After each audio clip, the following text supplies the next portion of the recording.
Oh,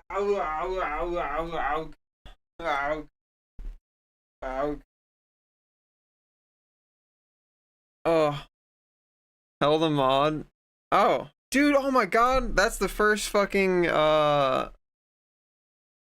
that's the first fucking bannable bot we've had for a minute. Because I've banned the word viewers. If you're a mod, and you can see that, explode that person. Kill them with your mind. Oh. Hi, Emblem. Hi, Vip. Oh. Straight up crafting on it. I'm gonna have to ask you so many questions. I don't know how to play this game. But fortunately, that's okay, because I already know, what I'm gonna be doing. I'm digging my hole.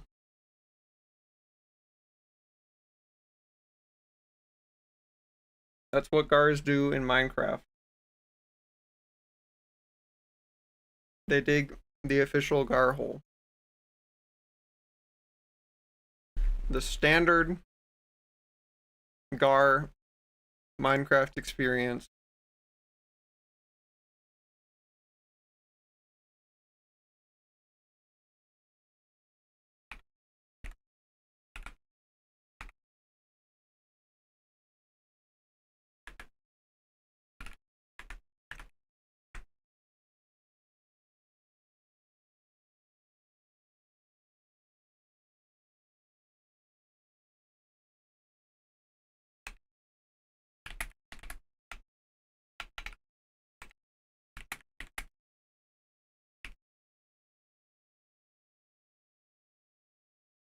All the music is new in this game, dude.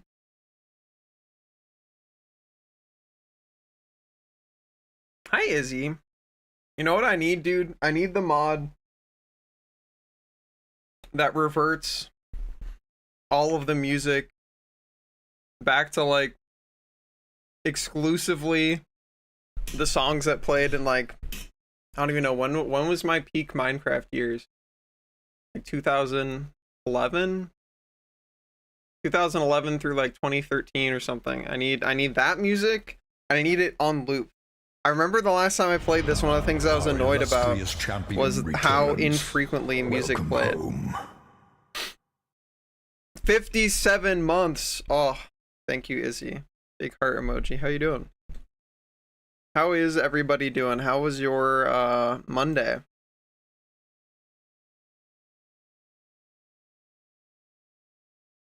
Your Sona is a dragon with a box-shaped head.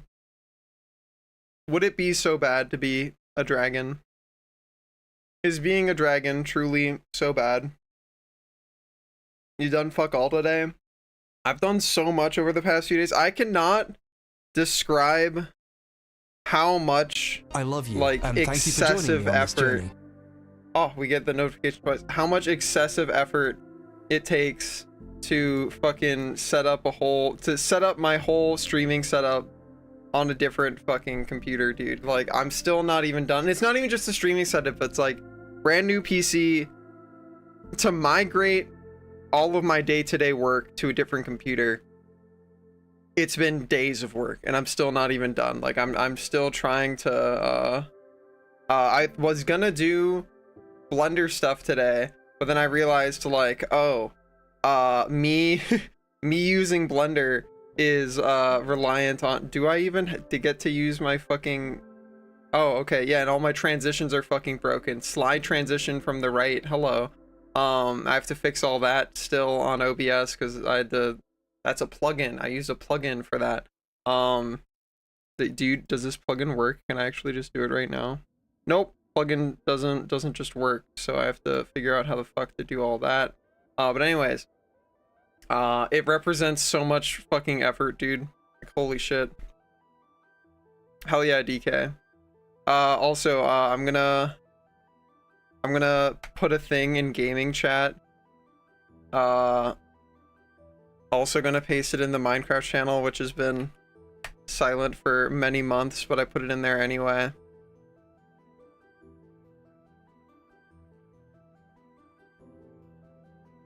Gah. Alright. We will probably make this less suck over time, especially because I do have gamers who know how to make it less suck. But in the short term, I think default generic shit should work. It's so dark. I think one of the things that I was wanting to do is I feel like I should be I have a turbo computer now. I feel like I should be able to see infinitely into the distance, but I don't know if that is I imagine like what I'm unsure. I imagine that's a server side thing probably, right? Playing Subnautica for the first time, having constant anxiety. That game, I've still never played it, but I can totally understand why it would stress you out. It seems very you are in the water. Also, my fucking I want my dynamic mask to work, but that's also all broken because everything is updated, so I'm just bright gar at all times. I want to have less mouse sensitivity. If I have less, how about half as much? Is that a normal amount? That feels mostly normal. Shouldn't it have DK have spawned like right next to me? Oh, what the fuck? I have like a HUD now? Yeah, DK's over there. I have a fucking like HUD. Ah! Man, I was adjusting my fucking my goddamn mouse sensitivity, and you dare fuck my shit up? Well, it sounds like DK died. I think one of the things I did do is set it to hard, because I remember last time I got ow. I was told by some turbo Minecraft gamers that if you don't have it on hard, there's like cool stuff you can't do. So I put it on hard for the purposes of ow! Ow! Jesus Christ. What the fuck is I have a debuff? How do you look at slowness? Why do I have slowness? Wow. Ow. This is your first stream with the new PC? No, that was yesterday, but it was pretty cool yesterday. What are you wondering is a server setting? I'm wondering if the like the chunk render distance, because this is definitely not 32 chunks. Or at least I don't think it is. I don't know shit about Minecraft, dude. I want to be able to see infinitely into the distance. But I imagine because we're playing on, if I was playing locally, I probably could, but I imagine since this is connected to a server, that is probably why I cannot. You prefer your Minecraft chunky? Hi, Lucernig. How are you?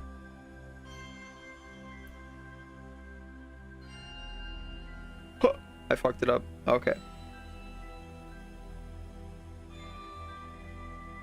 Aren't loading in 6,000. Yeah, I saw the setting. I think it's set to 10. There's like one for view distance and one for simulation distance, and they're both set to 10. And I did a brief Google search of like, why should I not set this to 500 billion? And the brief Google search said, hi folksy. The brief Google search said, don't do that because it's gonna load that for each player. And so if you even only have like a handful of players, it's like every player is taking up their own 5 billion server resources or whatever. But I figure there's mods we can leverage to fix a good amount of that. The Distant Horizons mod, yeah, I think I looked that up and it's currently not up to patch with the current Minecraft patch. But that's okay. We'll figure that all out. Are you hosting locally? No, this is am I hosting locally? It's on, so now that I have the oldest computer of mine is now deprecated in terms of me using it for work, except for maybe 2D art. So I was like, fuck it. I put together a server because I want another social thing to do with people in the server. And I really liked when we had the Minecraft thing going, and I feel like I could go through another Minecraft phase right now. So that's my plan. That's the plan.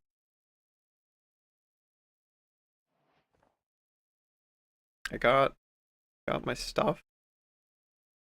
Got things. Oh, I wanna be polite. Can I replant the tree? That's polite. Hell yeah, BSJ. Good work. Do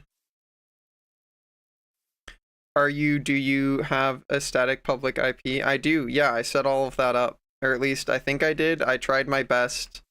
And people have connected. So, like DK is here, Volksy is here. Isn't there a way I can see who's here? Yeah, 3 people. So I would say it's working. I think. Plant a tree. I'm so injured. Doesn't eating zombie meat makes me more injured, right? I don't want to do that. Being more injured is worse. Is that a good thing or a bad thing over there? Is that thing, or is this a village? This looks like a bad thing. Is it a good thing or a bad thing? Bad, very strong. Okay. Maybe I don't go to that one then. It's bad. Where did we spawn in? I wanna just start doing my I begin the gardening. I wanna plant more trees. Yeah, I feel like Vip mind poisoned me.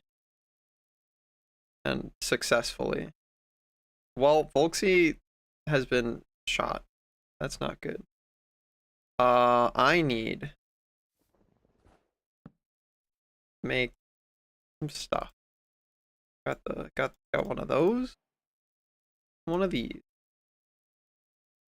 It's very bad. Yeah, that seems to be the case. Hell yeah, Autumn. Yeah, I now that I have a computer that is not really going to be doing much, I figure I can leverage it for the purposes of hanging out with people. Your stuff is over there now. That is how that works, I believe. My basic Minecraft understanding. See, this is the problem that I have with current. Hello? Hello? Hello? Hello? Ah! Oh! Sir, please! I have half a heart, sir, please. I'm gonna fall in a ditch. I don't deserve this, please. Fuck you. There's no friendly fire, right? That wouldn't be on by default, surely. Thank you for the assistance. Thank you, Volksy. Surely that wouldn't be on by default, right?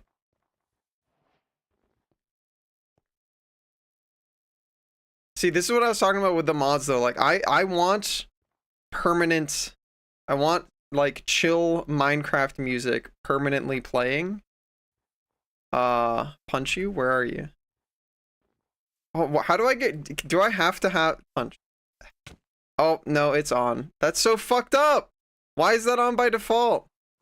Can I change that while the server is running? I probably can't, right? All right. Minecraft knowers, is that in the server.properties thing or whatever?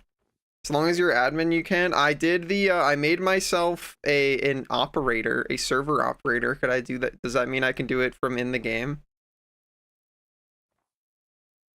Okay. Well, tell me how to do that, but also,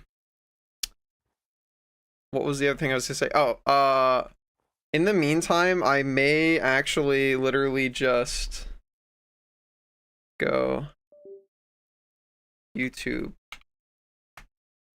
and look up old Minecraft soundtrack. Old Minecraft soundtrack.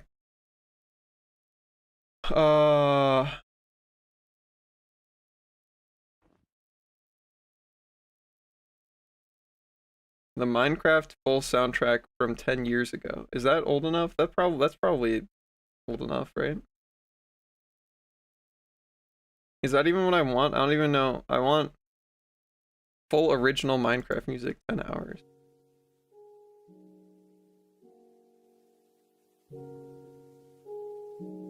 Yeah. Yeah, now that's the shit I'm talking about.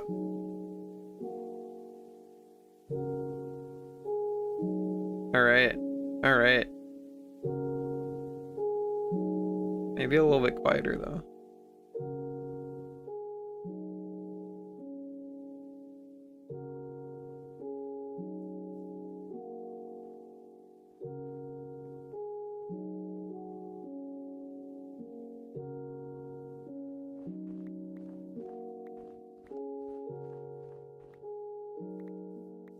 Yeah, like that.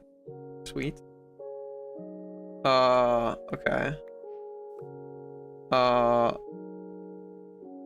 Yeah, that seems good. And now I just turn the music to 0 in the actual game. And then we're fucking winning, dude. Here we go. All right, that's what I want. That's what I wanted. There we go.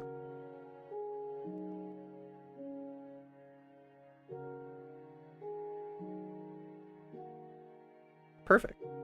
Awesome.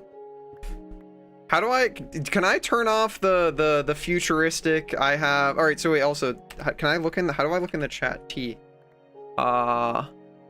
Slash game rule PvP false.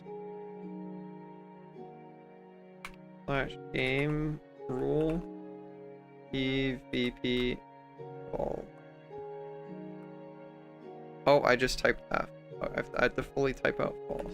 Game rule. Do I? Oh, okay. Tab autocomplete. PvP. Bruh.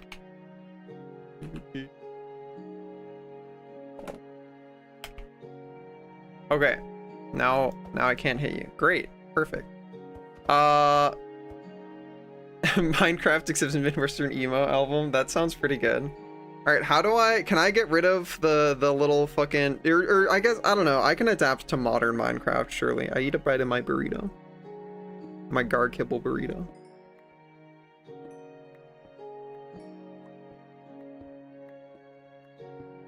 By the way, if you're in the Discord server, just look in the gaming channel if you wanna join us. You're more than welcome to.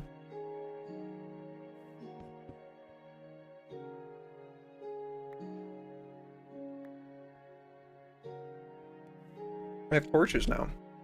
Wow. Wait. I know we have to get iron first to make it. No, that's copper. How do you isn't there there's like a better way to smelt stuff, right? There's a smelter thing, right? If I recall correctly.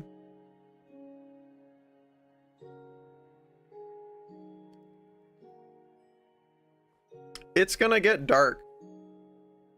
Is that in vanilla now? Yeah, there's like a, it's not a furnace. I think it's actually, I think it is called a smelter, right? Well, maybe.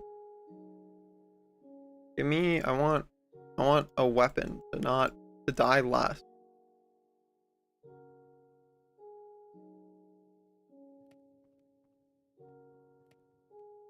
Yeah. And then another one of those, please. Thank you. And then some more of these. You need iron to make it. Okay, yeah. Okay. I'm gonna die if we see literally anyone or anything.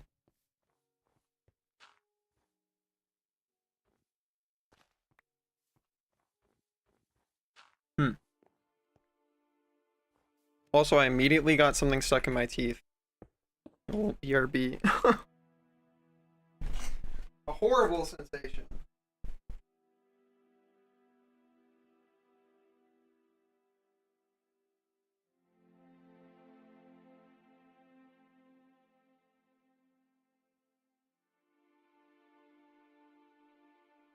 Okay, crisis averted. Problem solved.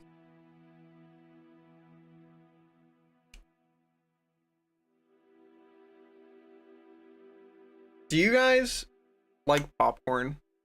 What's your favorite flavor of popcorn?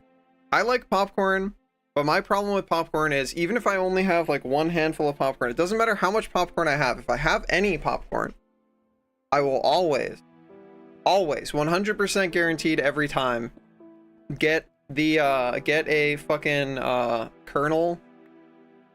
The like is that what it's called? No, because the kernel is the whole. Is it what? The shell? Is it called the shell?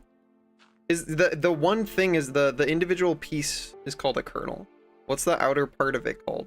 I guess the shell. Whatever. You know what I mean? I'll get that. Stuck like it will like dive underneath my tooth and be between my gum and tooth, and it's so hard to get it back out, and it sucks. Why do I have a half cobblestone piece? The husk, yeah. Yeah, I will always get husks put. I will get them underneath my. We have little stairs. Where do these go? They don't go. I see. Oh, there's men. Oh, there's evil men. There are evil men. Take this. I don't want this. That's you. Perimeter secured. Okay, cool. We live. That's the guy. If you look at him, he fights you, right? That's the fights you guy. But no, don't fight the fights you guy, or he fights you. Okay. Okay. How do I fucking get HP back? We have to find animals for that, right? This seems unlikely for the current moment. Well, I begin the important task.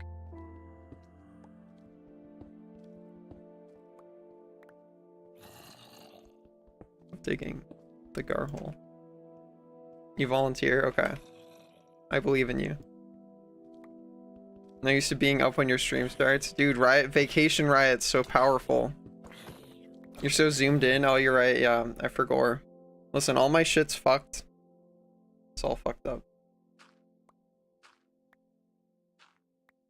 No, that was, I zoomed in to yap about stuff, and then I forgot that I was zoomed in. It's not looking good. Is that true? I have copper armor now. I didn't even know you could make stuff out of copper. When did they add that as a thing? I thought for the longest time you could only make thank you. Who even gifted me this? Thank you either way. I thought for the longest time you could only make oh. I hear people fighting. I thought you could only make like fucking last time I remember copper being mentioned, the only thing you could make out of it was like a lightning thing. It was the thing, a lightning rod sort of deal. How do we make a stone cutter? I also remember a stone cutter being a thing that you can make.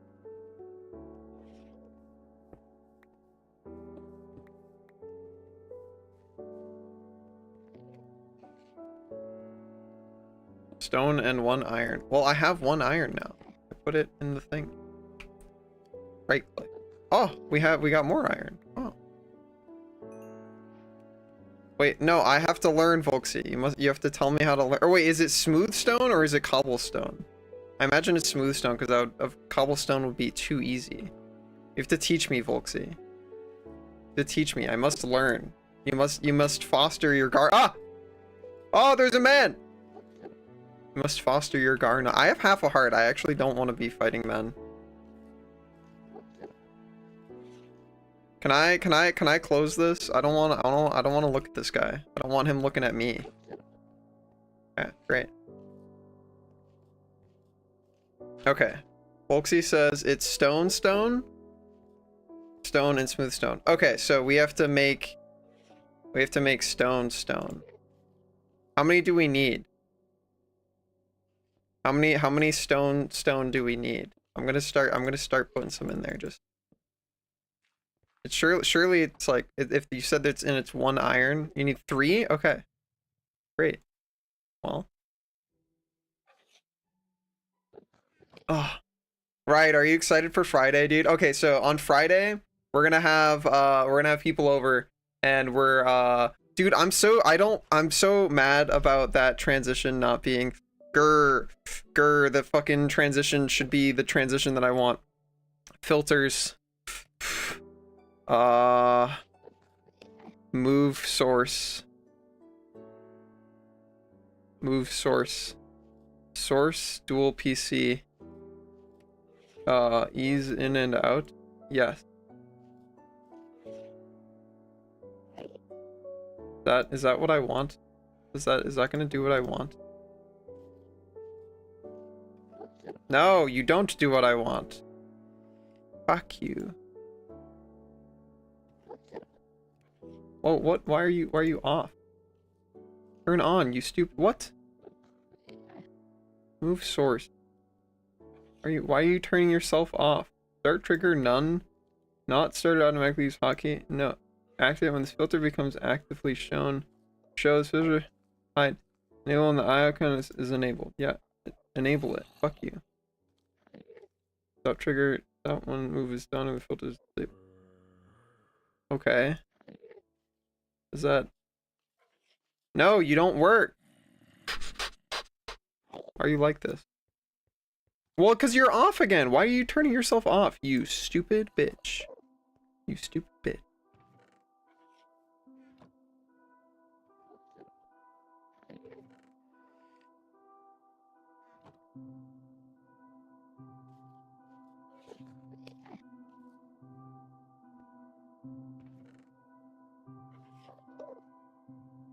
Well, fuck it. I don't know. Delete this. We'll figure this out later. For now, you're gonna have to deal with whenever I go to this crop, rather than it smoothly zooming in, I come in from the right. Why do I come in from the right? Because technology is a prison. Everything is a nightmare. It's all bad. You don't want to know. Yeah, anyways, I was gonna say, I was zooming in because I wanted to say Friday. Watching that transition makes me grumpy. Friday, Riot and maybe my friend Albert and Alex are coming over, and we're gonna watch the movie Wicked. And Riot found some cereal at a grocery store nearby them that's like Wicked flavor or themed, and I find that incredibly entertaining. And then when I was shopping for groceries, got recommended Wicked cupcakes. So of course I bought Wicked cupcake mix. And do I need tech support? I need dollars support is what I need. Speaking of that, I want to do a marathon stream sometime soon. We're gonna do that. Anyways, new recipe. How do I recipe? Wow. But yeah, it's gonna be great. Thank you for the sub, Black. Appreciate that. Yeah, we're gonna watch Wicked, and then we're be either before or after. So you can cheat now. I used to have to fucking figure this out on your own. Wait, no, let me do it. Let me do it. I want to do it.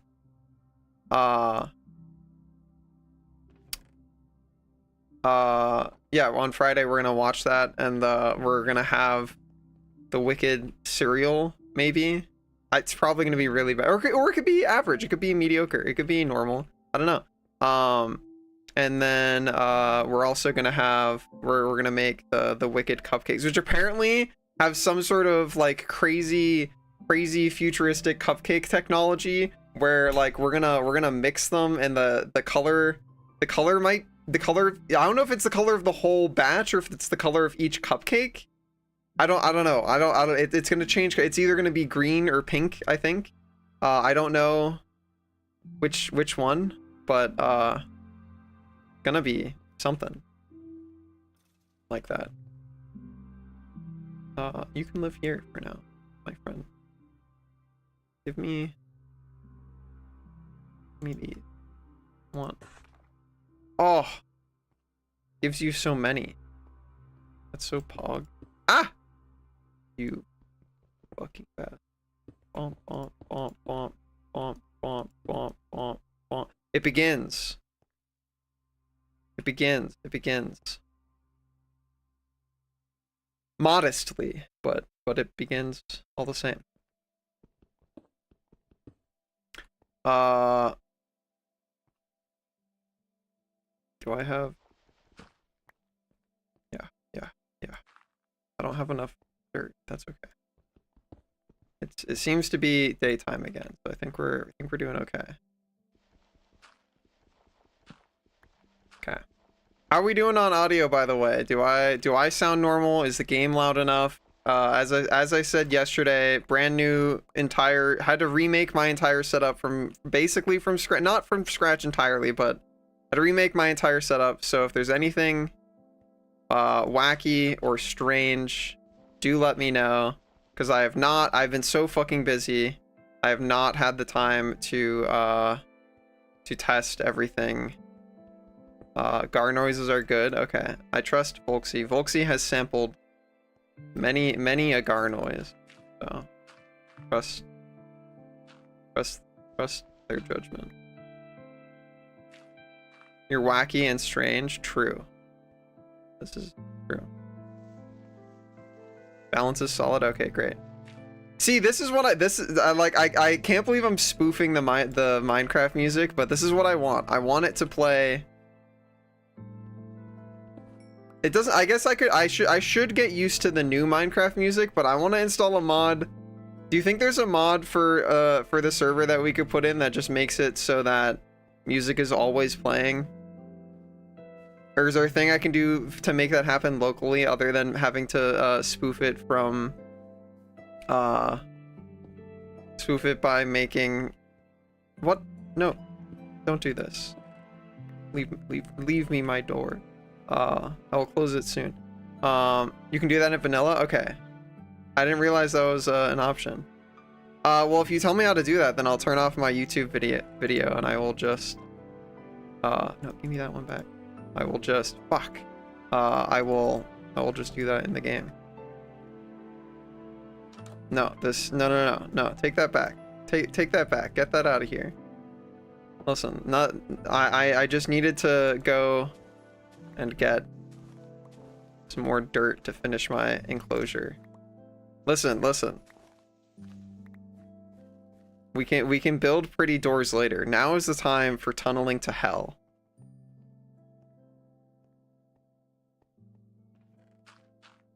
Dude, well, yeah, whenever Vip talks, the desire to shake them around like a chew toy increases.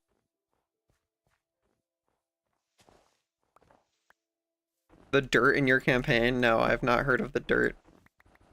Tell me of the dirt. Oh, music and sounds, music frequency? Okay. Music and sounds. Music frequency. Frequent? Constant. Oh, okay, thank God. Okay. Hell yeah. Okay, well now I can learn new Minecraft music. Thank you. I appreciate this greatly.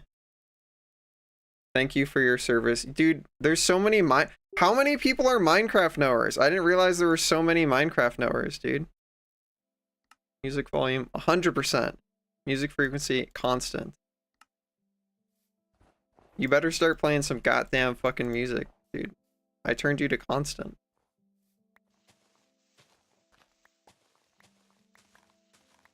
Okay, it's playing, so it's just really quiet. Okay, and then I turn. Okay, I keep master volume at 100. Then I because I want the music really loud, but then I don't know, I put everything else down to 25.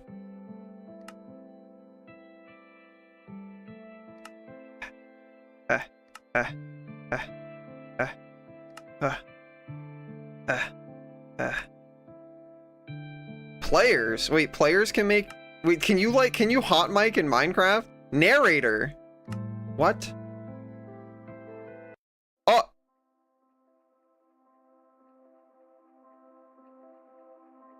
Connection reset. What does that mean? What? Hold on. Wait, it says there's 0 players on there. Did it do that to everybody? Oh, Michael, look. What did you do? Lost connection. Disconnect. Lost connection. Disconnect. Why did you... Well, the thing just says it disconnected us. You're still on, just rejoin? What causes that? Wait, is that a time? Is that a thing in the server settings? Is that a thing I can change? There isn't even a log. It just says that we got disconnected. It didn't even explain anything. Anyways, back to my fucking changing my shit. Sure. Yeah. Okay, great. Well, now it's too quiet.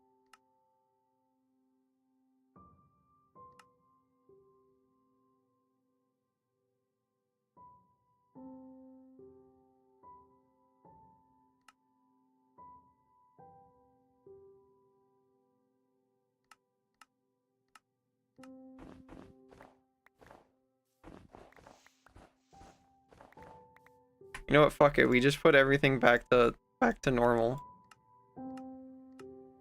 We just use master volume.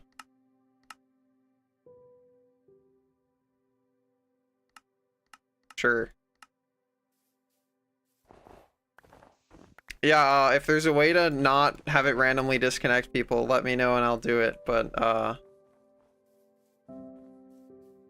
otherwise. Oh! Oh! Okay, fine. It's all good. Not even worried about it, really. Okay. Okay. Okay. Anyway. Back to my task. My duty. My responsibility as a Gar in Minecraft is to build the Gar tunnel. The Gar hole, if you will. It's my favorite thing to do in Minecraft. I've done it for years. Like, ever since I started playing this game. I don't know why I find it so cathartic, but I do. And it's great. And, this needs to be a little bit less dramatic. Okay. Okay. Okay. Okay. Cannot hot mic without mod. Okay, I see. Everyone thinks you're a chew toy.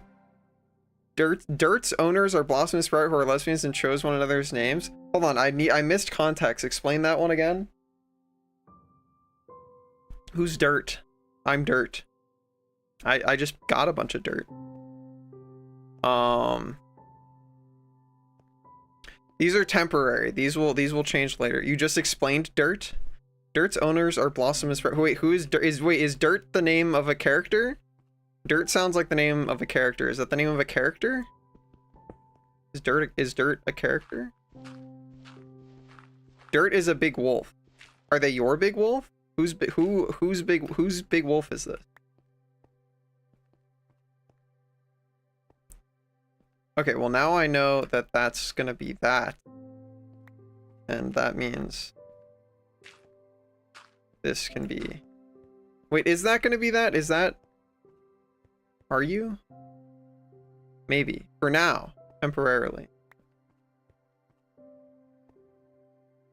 So the volume is more consistent? Yeah, true. That would be pretty good.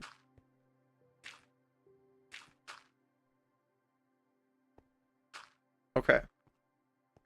Okay. Good. I let myself back in. Bam. Okay, great. All things as they should be. That's not as it should be, but that's okay. We can fix that later. Give me more of those. He's technically nobody. He's an NPC. Wait, is this from a game? What game is Dirt in? Thank you for the uppies, Izzy.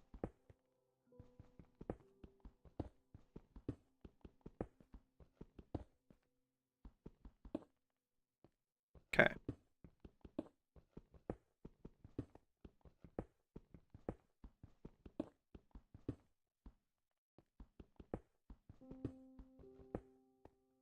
I don't think I have the I wanna uncoolify my stairs already, but we're gonna have to deal with cobblestone at the beginning. But then we'll uncoolify them soon enough. I agree, Dogu. That makes sense. Hi, Volksy. How are your adventures? You made it. I'm proud of you. Oh, thank you. Delicious food for the guard. Also, I've been cheating. I have to use my wooden pickaxe first. I can't believe I've been cheating. So should I eat this even though I'm not at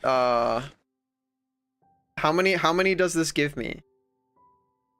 Can it be wasted? Is there efficiency? I'm missing 3 hungers. I'm missing 3 hungers. Should I eat it now or should I hold on to it?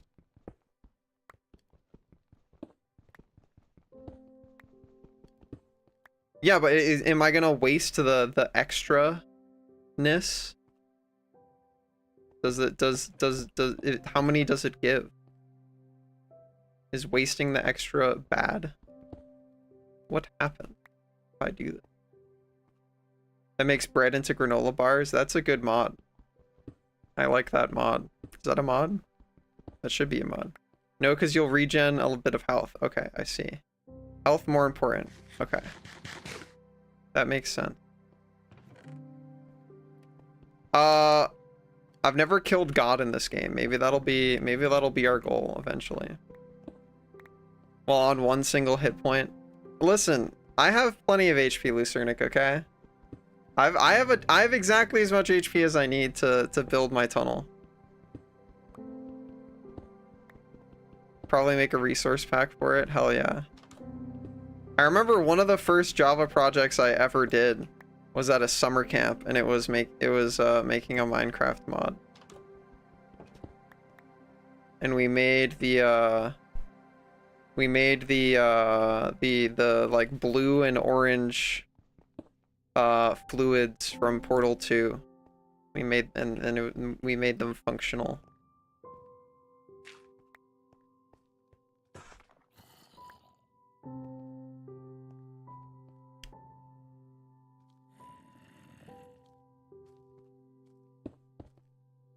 No! No, get that out of here. Incorrect.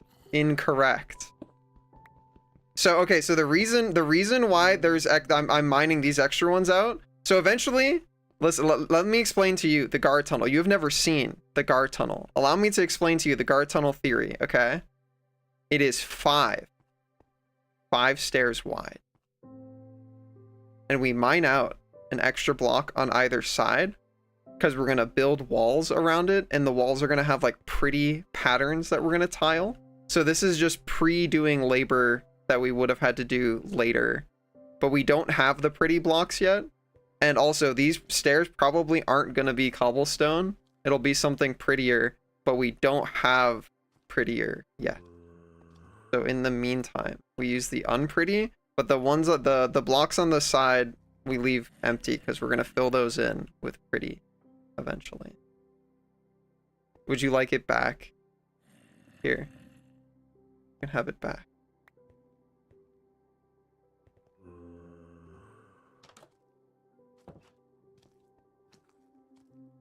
You get the 1, 2, 3. Just bam. Right there. Sweet.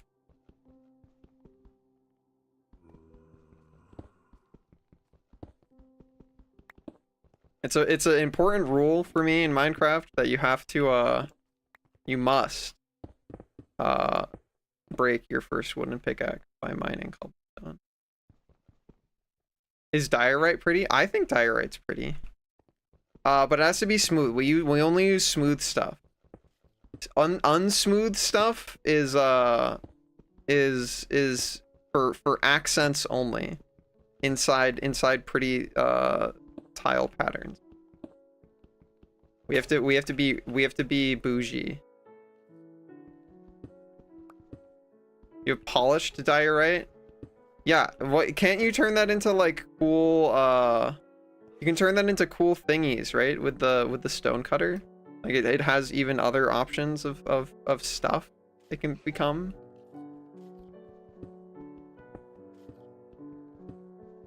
How are you doing, Gray? How was your Monday?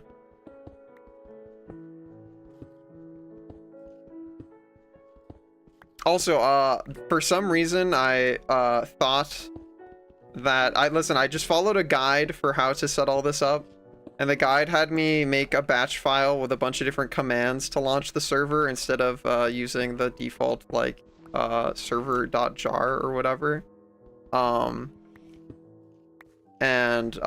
some reason I thought it would give me like at least basic metrics on people's connection and stuff that I could monitor and be like, are things good? Are they working? But it does not. So if things are bad or not working, you have to tell me, otherwise I will not know. You to buy groceries today? Is that a bad thing? Do you not like buying groceries? Are groceries not good for Grays?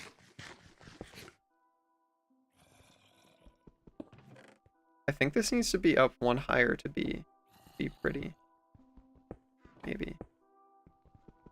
May have to do that. I like the current distance, so we're probably gonna have to do that.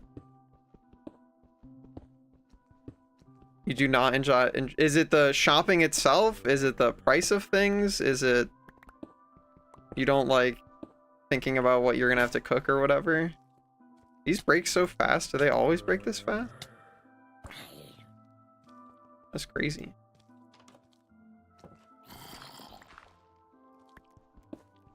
D, all of the above. Okay, I see. Well, I'll take a note of that, and wherever roommates, I'll do the grocery shopping.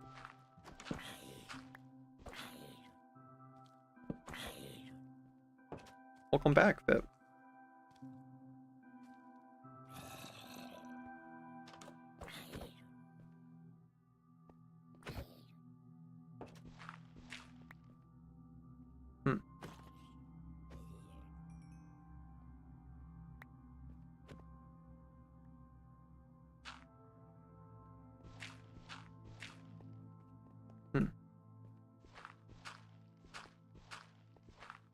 I have to unfuck all of this. Much to unfuck, much to unfuck. Where'd all my dirt go? Probably fell in the tunnel. Go look at the Minecraft channel. Okay, I will. Let me get behind this funny little door. Got yourself 2 treats of Hot Wheels cars. Okay, what kind of Hot Wheels cars? What do they look like? Hell yeah. Oh my god.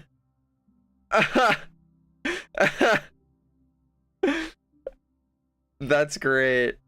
Hell yeah, dude. Fuck yeah. And it's kind of incredible. Alright, let me move my character. Thank you. Okay, give me all this shit.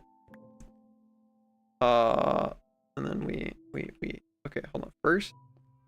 Okay, well, let's go unfuck it from outside. It's probably easier.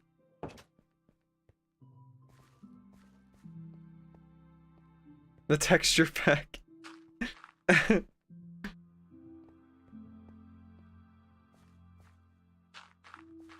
You guys are so good at making Minecraft mods. That's crazy. Need more dirt, but I'm probably gonna get some from when I unfuck the dirt in here.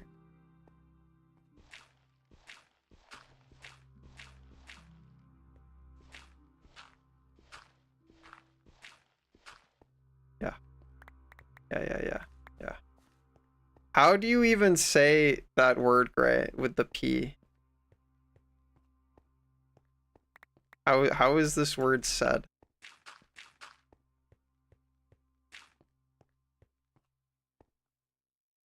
Granola bar PNG? Faith.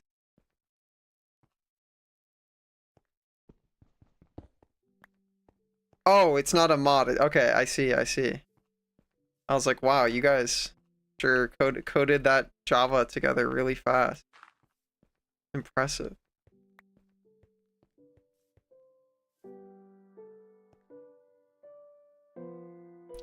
1, 2, on that one, and then 1, 2, 3.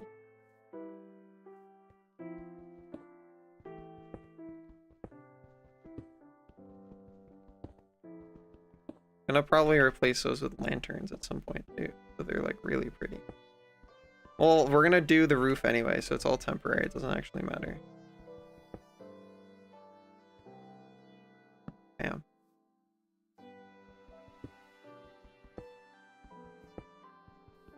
QGiot, Peugeot, QG. Yeah, I don't know. All of the above are theoretically possible.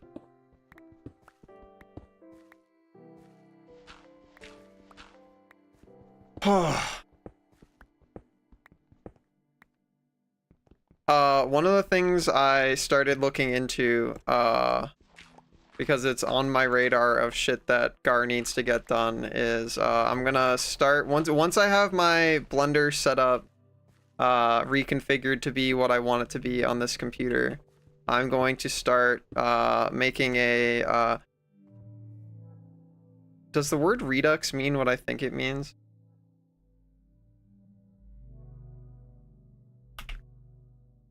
Brought back, revived. No, it doesn't mean what I think it means. It sort of does. I'm gonna make a 2.0 version of the Gar skull model. And then maybe actually commit to making a at least an animation usable model, and perhaps a VR chat model. I don't know. Maybe we'll see. Revamp. I guess 2.0 is more accurate of what I've been thinking.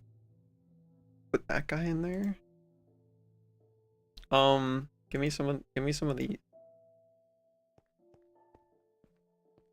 More Skoggy, yeah.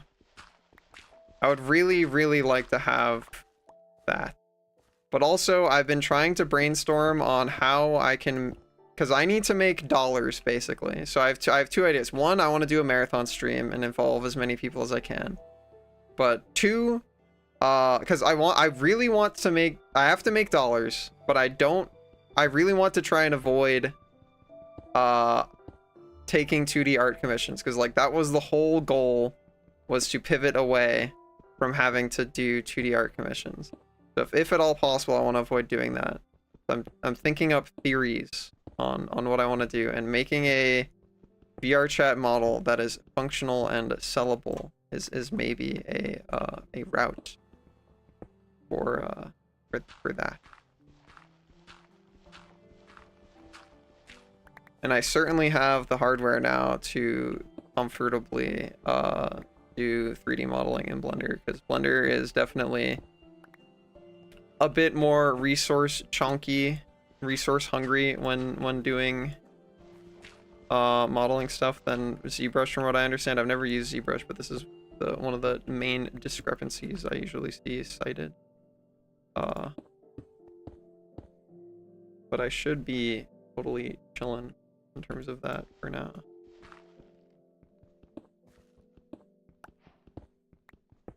Has Minecraft's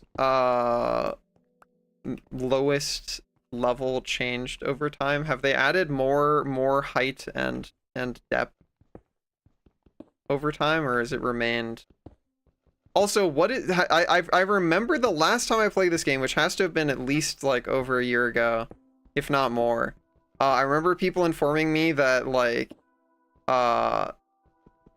my old understanding of how you get diamonds is now incorrect. It used to be like go down to this particular like height level and strip mine in this particular way, and apparently it is now different.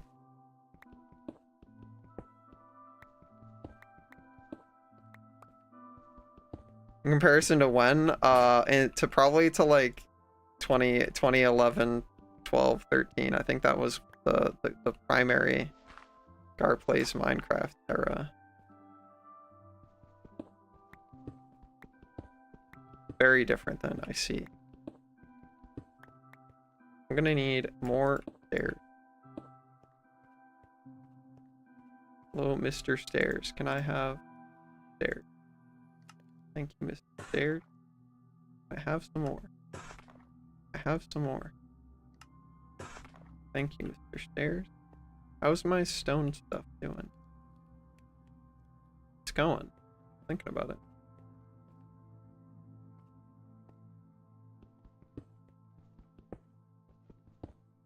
See, I'm sure who's on right. So Volksy's out there. DK was around briefly. Vip will probably be back. Somebody in this server is gonna go like solve Minecraft global warming and create world peace. You're mining? Me too. But I'm gonna be I have much different goals. My goals are to make the Gar tunnel. And it's gonna go somewhere. I don't know where it's gonna go yet, but it'll go places. There'll be places that it'll go. 1, 2, bam. 1, 2, 3. Bam. Right? Yeah. It's gonna go places.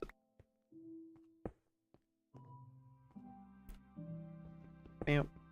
Bam. Bam. Soon TM.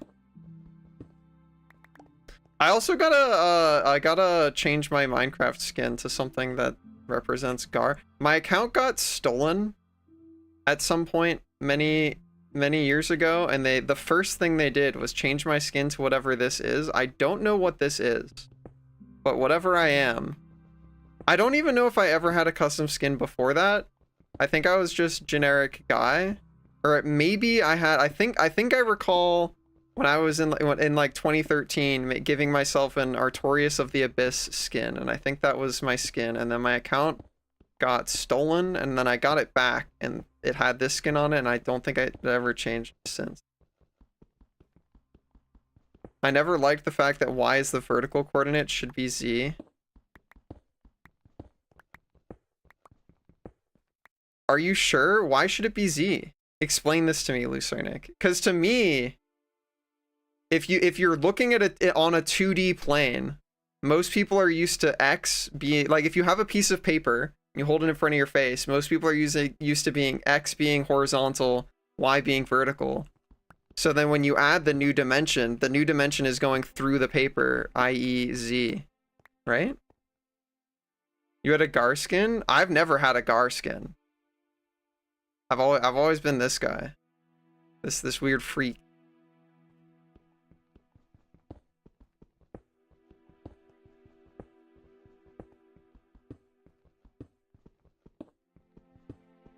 Considering using 3ds Max and Maya for building, I see.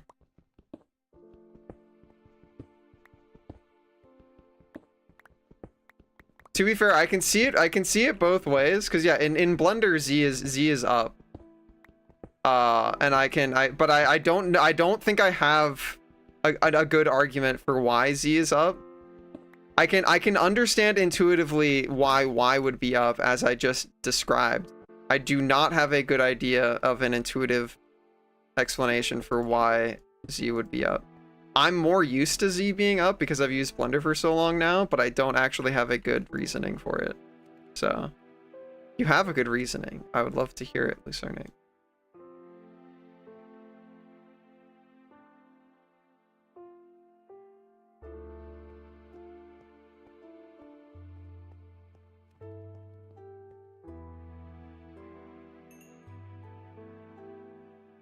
I get experience points for doing stuff.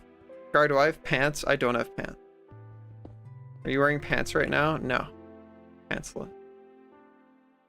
We're used to using Z at this point. Is the height when doing anything CAD or 3D printer related? Yeah. Well, yeah, but no, explain it to me. Like, is there an intuitive reason for Z to be up? You're coming with pants? Okay. I'm gonna run to the bathroom real quick.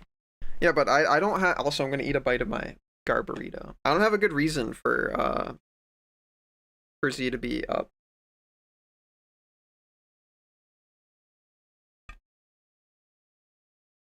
There's so many guys. They all want your pants, Folksy. They all want your pants. Don't give them your pants.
Go. I assume your start out thing is the link to the French guy. Looking at 2 dimensions from the top like a map. Oh, I guess that makes sense if the paper is on the table and not held in front of you. I see. It all makes sense. Oh. I continue digging my hole. We're making progress, dude.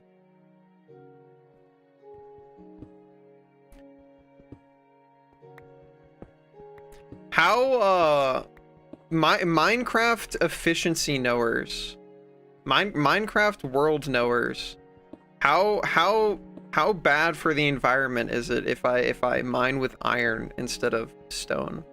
I always do stone because I'm always like, well, you don't want to use other types of tools because they're harder to get. But I feel like maybe that's stupid. And a thing that I thought of when I was like 8 or whatever.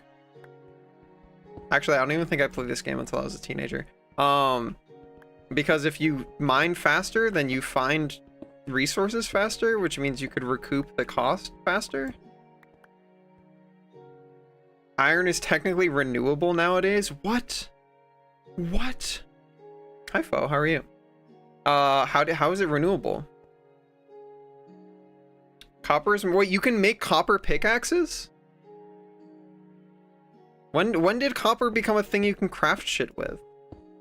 Oh, isn't diamond also not like the best shit now? Isn't there a new thing? You have to play a Tetris tournament soon? I believe in you, gamer. Are you warmed up? Quick, if I was a T piece and I was falling towards you, what would you do? What would you do right now? If I put my arms out to the sides, which I can't do because my tracking loses tracking at about here. But if I was a T piece and I was falling towards you, fix your parody. I don't know what that means, but you're doing great. See, you had the answer. His last name means of maps. Hell yeah. What is your last name, Lucernic? Space. Lucernic to space. Of the forest? Oh. Deforest. How do you say of the forest in Latin? Is it deforest? Probably not deforest. The realm. Did you I stole that the Evangelion screaming meme from Riot's friend posted it in Riot server and they pinged me, and then I immediately posted it in my server and pinged Gray. Got me thinking about that again. We able to mine the same things as coal? As stone, I see. Welcome. Oh, thank you for the prime. I super appreciate that. It really does mean the world to me. I just bought brand new PC hardware. And I am desperately and I don't want to take 2DR commissions. I'm trying so hard to not have to go back to that. So it really does mean a lot to me. Appreciate it. Telling where you want to be if you want to keep mining. Okay, but so is the answer to my question don't use iron even though it's faster? Time for a donathon, perhaps? Yeah, that's my plan. But I was setting this up today. This is gonna be part of the donathon, I believe. And then I'm also going to I really want to make a VR chat model so that I can be a skull creature in VR chat. Use copper in the meantime, but if you have iron, you can use it. Okay. I don't think I have either of these. Actually, no, I have a tiny bit of iron. As long as I'm not like making it like, as long as it's not like a Minecraft faux pas to mine with iron, then I think I will do it because I want to get it done faster. But if this is rude to the Minecraft world, the Minecraft populace, I don't want to be a rude Minecraft player. So let me know that changes. Also, I don't think I've found enough iron for that to be like sustainable for me yet. Maybe I'll hold off for a sec. Forget being rude, do what's fun. That's a fair way to look at it. It is a video game. It's true.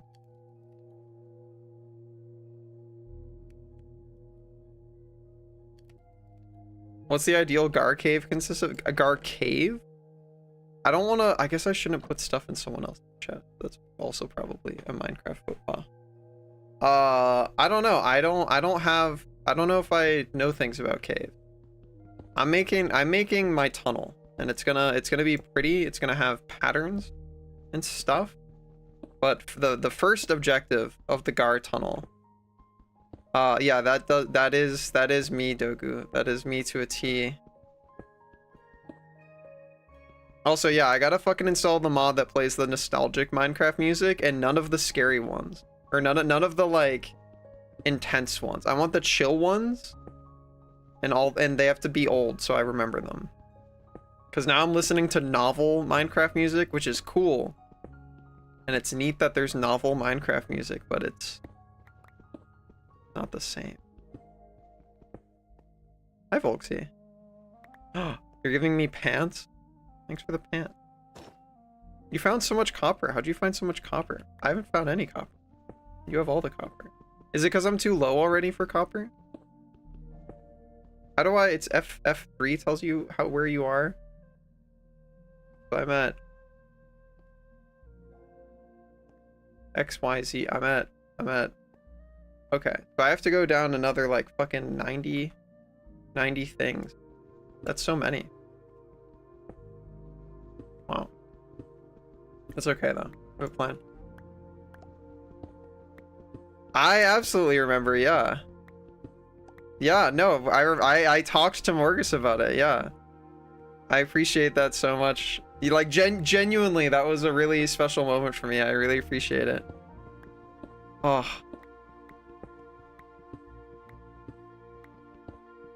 I still hope to catch you at a wing meet. I've been, oh my god, I've been all over the place busy for the past what feels like forever, but I do really want to.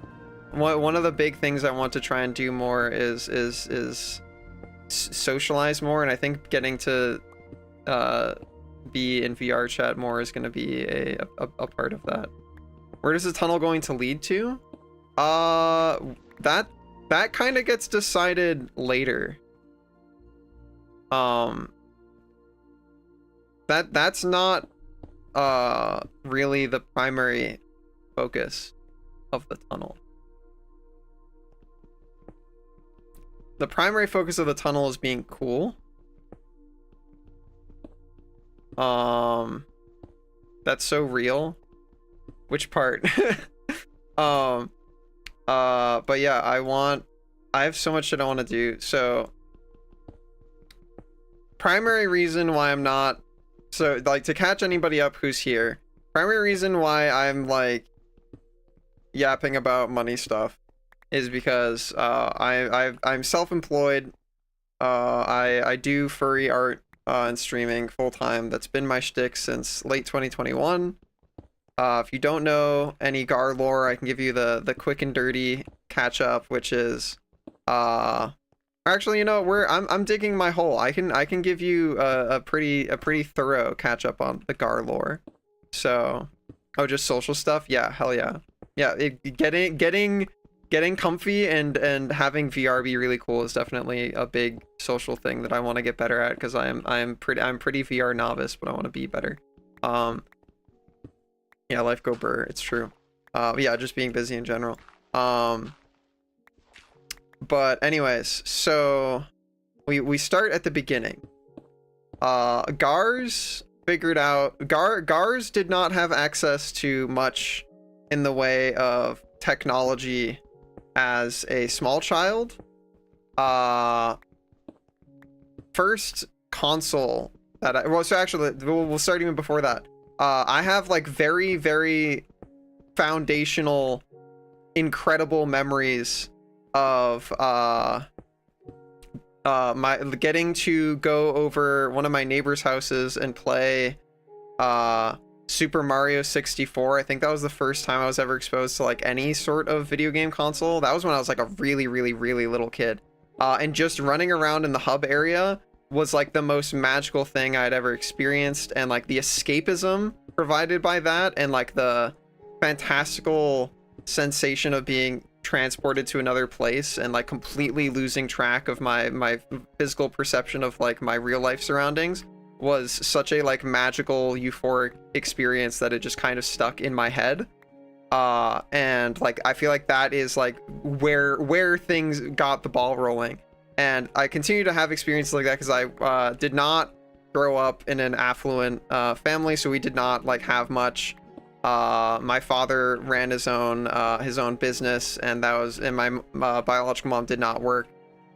So we were barely keeping our shit together. So all of my exposure to games and stuff was at other friends' houses and stuff. And I have memories of making a friend who had some I think it was like a PlayStation or whatever, and we played Star Wars Battlefront, or at least I got to watch them play that a few times, and that was like the coolest fucking shit ever. And then a huge probably one of the things that like started furriness in the Gar brain was when one of my elementary school friends who like lived down the street from me got a GameCube and started playing Animal Crossing.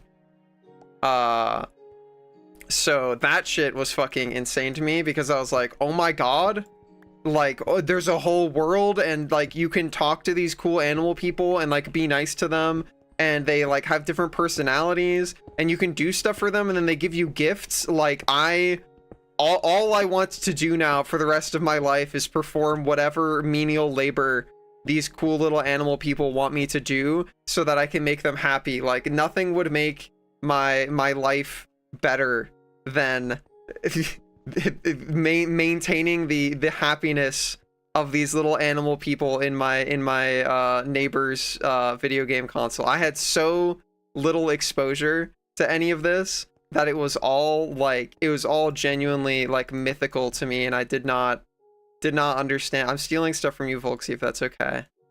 Let me know if it's not, and I'll put it. I guess I should ask first. Can I have the stuff that's in this chest, Volksy? If you're listening. Anyways, so I have this exposure to Animal Crossing, and it's fucking insane for me. And so like all of this builds up to finally I don't think any of that stuff is mine. Okay, well it's DK's. In which case, you know, I'll refund it later. I can find coal.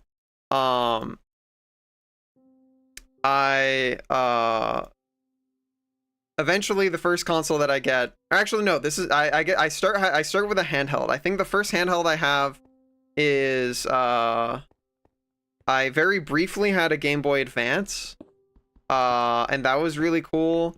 Don't have many memories of it because most Game Boy Advance games that I got were like ones that my dad was interested in playing, so I think it was like some fucking like poker one.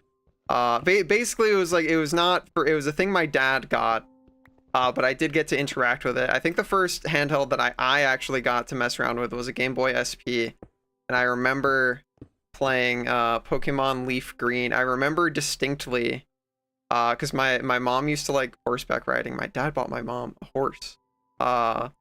Anyways, that very these are not relevant stories, but just random blips that are coming up in my memory. I remember one of the times that my mom brought me to one of her horseback riding lessons. I have a distinct like flashbulb memory of sitting on a rock on the side of the like, there was like an enclosed fenced in area where the horseback riding lesson was happening, and it was like sand on the inside, and on the outside it was like grassy, and there was this big rock, and I had climbed onto the top of this rock, and I was sitting and I was playing Pokemon Leaf Green on my Game Boy SP, and it was mesmerizing because it was the first, like I remember that was like one of that was like the first time I had gone to like put it to use, and it was fucking crazy for me, dude. Your dad really likes poker, huh? Yeah. God, fucking Texas Hold'em poker. I don't want to rag on things people enjoy, but it is not for me. Holy shit, it's not for me. Anyways, so Pokemon is really fucking cool to me. Again, like I have a very vivid imagination. I have whatever the opposite of aphantasia is. If you tell me to think of an apple, I can ask you like what I can come up with my own distinct apple, but you can tell me different details about the apple and I can picture it photorealistically in my mind. I can rotate it on any axis. I can slice it in half. Like I have a very powerful, vivid imagination. Horse riding camp as a child was fun. Horse riding is really cool until you remember that horses are fucking very capable of punching your entire bottom jaw off with their feet. I bring that up because the horseback riding trainer at the place that my mom would go to walked up behind one of the horses and startled them, and it did one of the cool jump on to my front legs and kick out my back legs, and basically cleaved her fucking jaw off. So they can do that. So don't stand behind them. But anyway, so I have a really vivid imagination. So like playing Pokemon was once again getting me thinking about like all of this cool shit. And then eventually I got my first actual game console, which was a Wii. And I got The Legend of Zelda Twilight Princess was the first game that I got for it, other than Wii Sports. Obviously, I played the shit out of Wii Sports. And Twilight Princess, well, they're dead. Twilight Princess was huge for me. Wolf Link was huge inspiration for like a lot of my future interests, I think. Horses were around almost placid animals ever. Horses are pretty chill unless you like disturb them. I've spent a lot of time around horses in my life because of my mom's obsession with being a white horse girl, as it were. Anyways, so my interest in video games could not be higher because I had very little exposure to them, and I also had crazy abusive, super strict parents all throughout my entire life who would maintain physical and time control over anything electronic. So I would get at most a few hours of exposure to it every week, and experience the strongest FOMO because all of my peers would be like freely engaging with it, even bringing like their handhelds and stuff to school. Meanwhile, I'm like, I don't have one of those. And then when I did eventually get one, it was like very outdated, and I also was only getting to play on it like an hour every few days. But maybe that's a big part of why it became this like mythical thing to me, where like getting to play video games was like just the coolest shit ever. Because I also probably at this point, because I don't think I developed it later in life, I probably had ADHD, because obviously I have it now. It doesn't like go away, but I got diagnosed like 2 years ago or whatever. But I probably had ADHD as a kid too. So something about the escapism media format of video games was like thrilling for me. So when I start going through high school and I start being presented with the conversations with adults in my life that like, hey, we're gonna put you through college, and by we're gonna put you through college we mean like hopefully you get enough financial aid to go somewhere, but what do you want to do for your job? What do you want to do in your life? And my answer was immediate. It was I desperately, hello, do you have treats for me? Oh, thank you, Volty. My answer obviously is I wanna fucking make video games, dude. I wanna make video games. I desperately want to make video games. Folksy, could you do you have wood? Could I have wood? I want to make, oh, the guard chest. Oh, that's exactly what I was gonna ask for. Can I put stuff in this? Not if I can put stuff in this. Can I put stuff in this? Okay, cool. Thank you. Yeah, I just wanted the wood to make a chest, so this is perfect. Thank you. Give me those. I think we put them in again.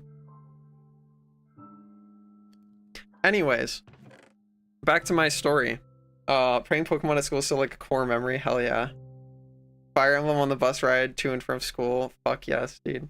I never played a Fire Emblem game. Anyways, back to my yapping.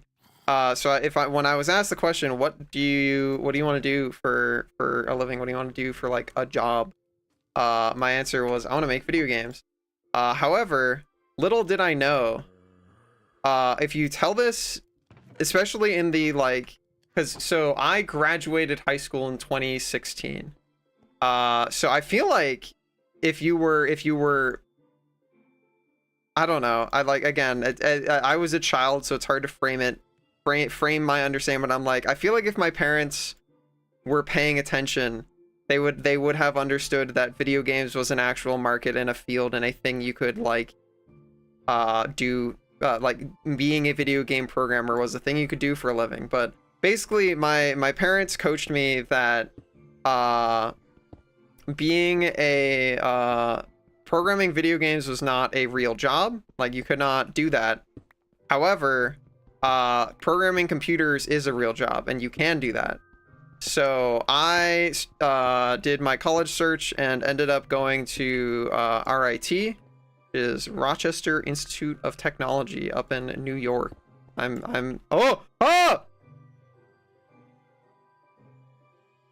Okay.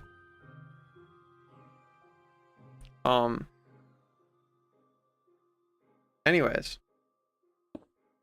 Well, I'm gonna have to, that's bad. Whatever. No, I have to do more digging. We're gonna have to repair the tunnel. Get the boat you gave me, it's special. I gotta remember where I'm at in my story. The boat? Spruce boat. Thanks. That's a hole. Yeah. Anyways, so I end up going to RIT, and my major is can use it to zoom across ice. Okay, I'll keep that in mind. I end up majoring in computer science, and I think computer science ended up being a very cool major because I fucking love programming, and getting to learn programming was and continues to be a very rewarding thing. I think programming is really cool. It works very well with my brain, and I became very, very, very, very fucking good at it. And then I did a bunch of internships in college that led me into having, like, my internships that I ended up applying for ended up because I was like applying to stuff that was vaguely local to where I lived, so that during summer break or like that I could go to an internship and not have to buy an apartment basically, and be able to live with my parents while I worked my internship, because the degree program I was in did this thing called co-op, where that's scary. Where you would do, it was a 5-year degree program, but you would get a full year of real work experience, because you would be essentially doing paid internships, but they'd be like longer stints. That was a requirement for your degree. And just by the nature of like the skills that I had, and like I don't know, I basically like stumbled into doing financial sector type coding.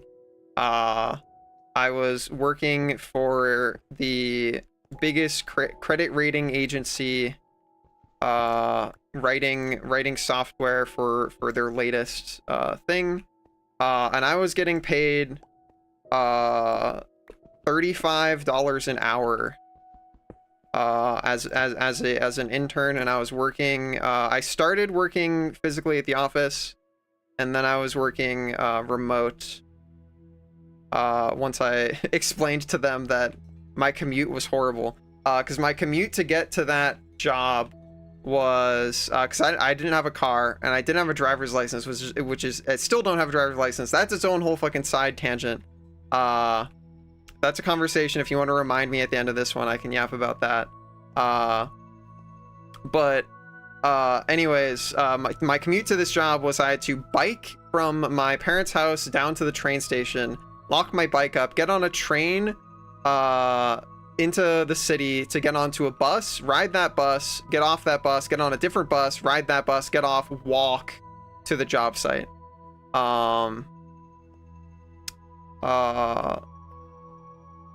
This is, yeah, but I listen, I got plans, Jet. Okay, I'm gonna figure it out. I'll figure it out.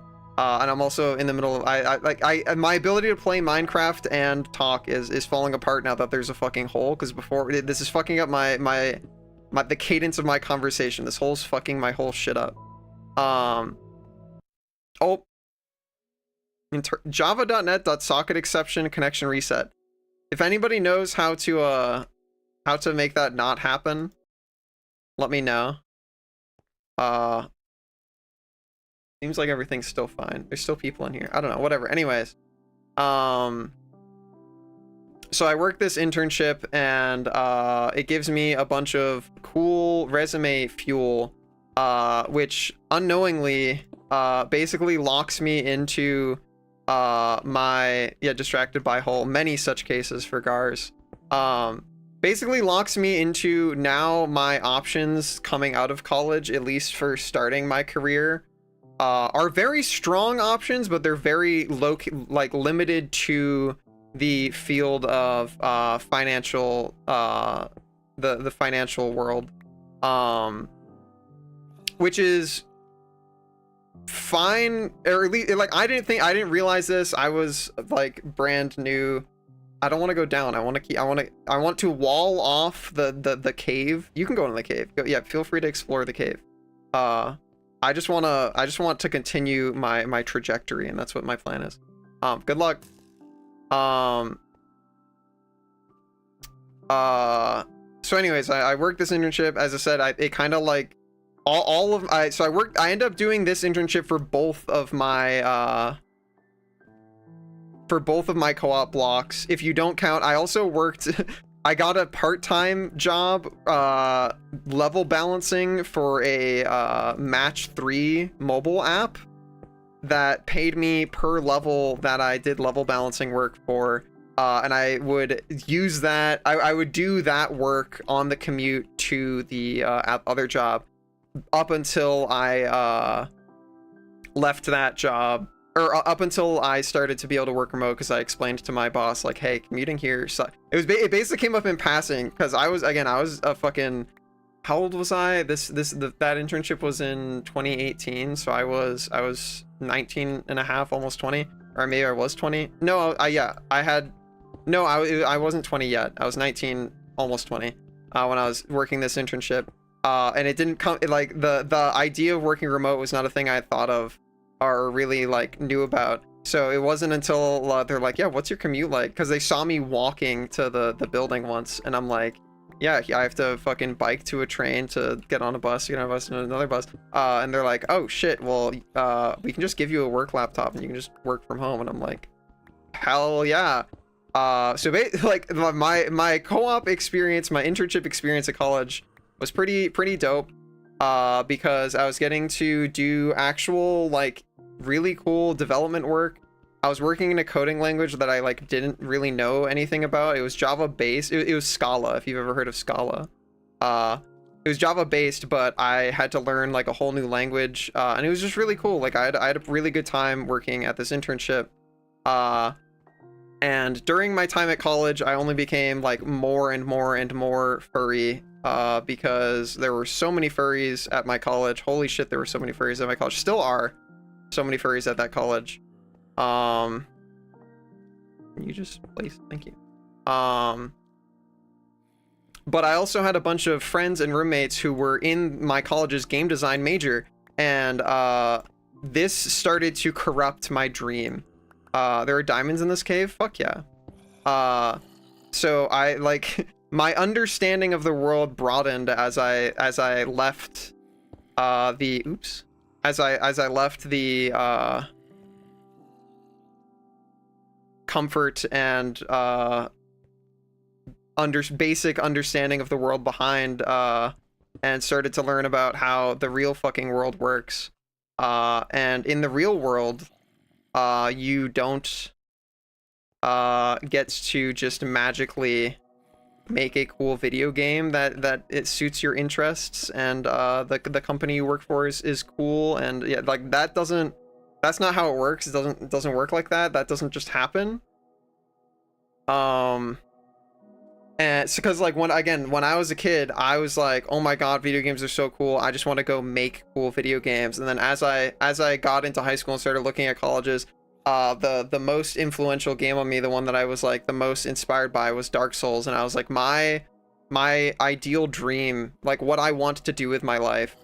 And again, what you think you want to do with your life when you have been living with your parents your whole life and you're a fucking 16-year-old or whatever. Like, I don't know why the fuck we make children, like, think about these sorts of decisions and make such, like, life impactful choices when, like, you don't know how the fucking world works when you're 16. That's just like, and I had a very weird, fucked up childhood, and even with that, like, that, I still don't think I knew much about how the real world works. Anyways, when I was looking at colleges, my idea was like, oh yeah, you can just like, I want to go, my most influential, biggest cool thing that I could think of was going to work at From Software Japan and get to make the next Dark Souls game. That was like my pipe dream of what I wanted to do, and going to college was somehow going to make that happen. And oh, it's bad. I'm dead. Well, anyways, I need Volksy to come kill everyone for me. Volksy, I need your help. I need my people who are good at Minecraft to do what Riot does for me in Anno 1800, where I'm like, I don't want to interact with pirates. I don't want to be raided. I don't want anybody, like, it's basically like, for those of you that don't know, I don't know anything about like RTS type games, and so, but I have friends that like them, and what I love to do whenever I play an RTS game with a friend who like wants to show it to me because it's their favorite thing and they're really good at it, I'm like, okay, let's play like in like duos. Let's play like a 2v2 against bots or whatever, or a 2v3 or even. And I'm like, what I'm gonna do is I'm gonna sit over here, contribute nothing, and slowly research the entire tech tree and just like expand and build more resource collection and like watch my numbers go up. And you defend me from all evils and go kill everyone else on the map, please and thank you. And that usually works out pretty okay. So yeah, I need my version of that in Minecraft. I don't think I can go get my stuff without getting just murdered again. Unless, does getting killed despawn all of the enemies that were nearby? I imagine it doesn't. I imagine it's not that friendly. I await my folksy help and I continue yapping. Am I in danger of losing my shit? How much time do I have? You're on half a heart now? How do we recruit more help? Does anybody want to launch Minecraft and fight God? And by God, I mean like a bunch of dudes. You can get there, but do you win? There's so many guys. Do you win? Can't you build like shields? Do you win? Do we win?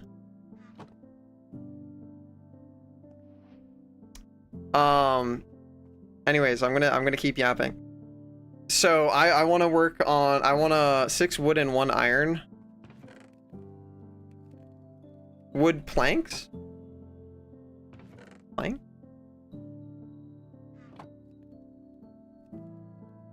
I want a shield.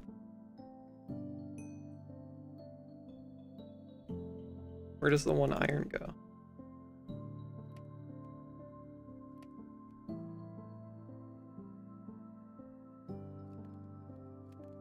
Where does it go? Top middle. Am I stupid? Does it have to be planks? Top middle, am I stupid? 6 wood. Top middle.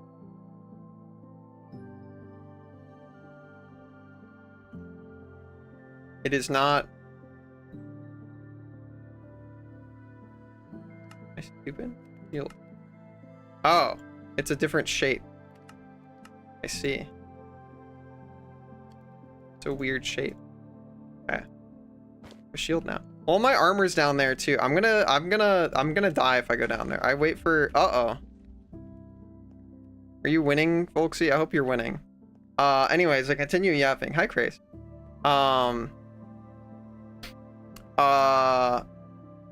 Yeah, so where was I? I want to go work for From Software Japan and make the next cool Dark Souls game.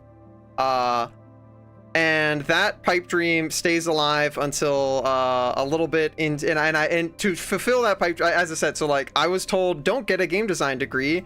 That's not how you'll actually get there. Get a computer science degree. It goes okay. I'm in the middle of telling my life story to catch people up on why I am where I am. So you've joined in the middle of the yap fest, and I will continue yapping. That pipe dream, that naive understanding of how the world works, kind of begins to dissolve as I go to college and I start learning Japanese and I start learning my computer science degree, and but my peers and my friends and all the furry friends I make at college, most of them are in the game design degree, and as it turns out, yeah, you can't just walk in the door to a game design company and go, hello, I would like to make a game, and also I want to work on all the cool parts, get paid good money, and have normal hours. Thank you. That's not how it works. So that dream starts to like fall off, especially as I have friends who are like seniors and graduating and then go into the game design field, and like just getting to talk to them and hear about how like miserable things can get. I'm just like, okay, so maybe that's not a viable thing. And it's like indie is a thing, but you have to get really, really, really lucky or start with a bunch of money, which I like don't have. And I'm like, okay, so I end up in this point where I'm just like, I guess I'm just stuck with a computer science degree, but at least I can program and it makes me like good money. And I'm gonna work in the financial tech industry and get paid $5 gajillion billion or whatever. So I just kind of lock in. I keep working on my degree. That's when I start getting into Dota 2 and I start playing it on the esports team and the collegiate league. We do crazy super well. Did you get my stuff, or do I have to go down and get my stuff? There's a man down there. You get my stuff.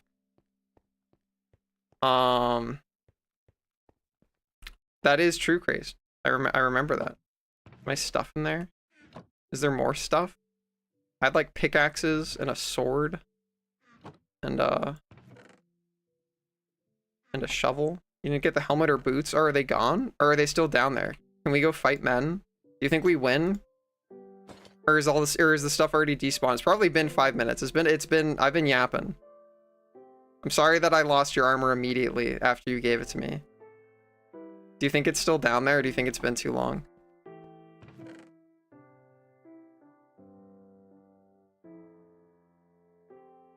I'm gonna have to make more stairs. It might have fallen in lava. Can you help me, since you're good at the video game?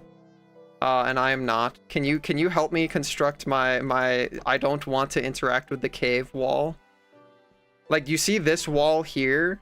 I just want this wall to continue in perpetuity so I can keep going down and not be murdered by men.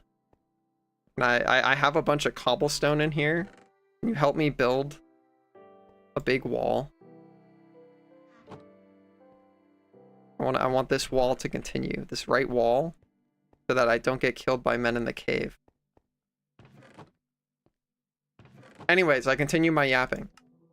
So my perspective on the world continues to shift, and my pipe dream of I get to go make the next Dark Souls game begins to fizzle as I realize that, like, even if I did become Jozu with my Japanese, and even if I Benkyou Suru and get good at Keigo and everything, and also become an epic game design master and have a crazy portfolio, the idea of what my life would look like is just not realistic.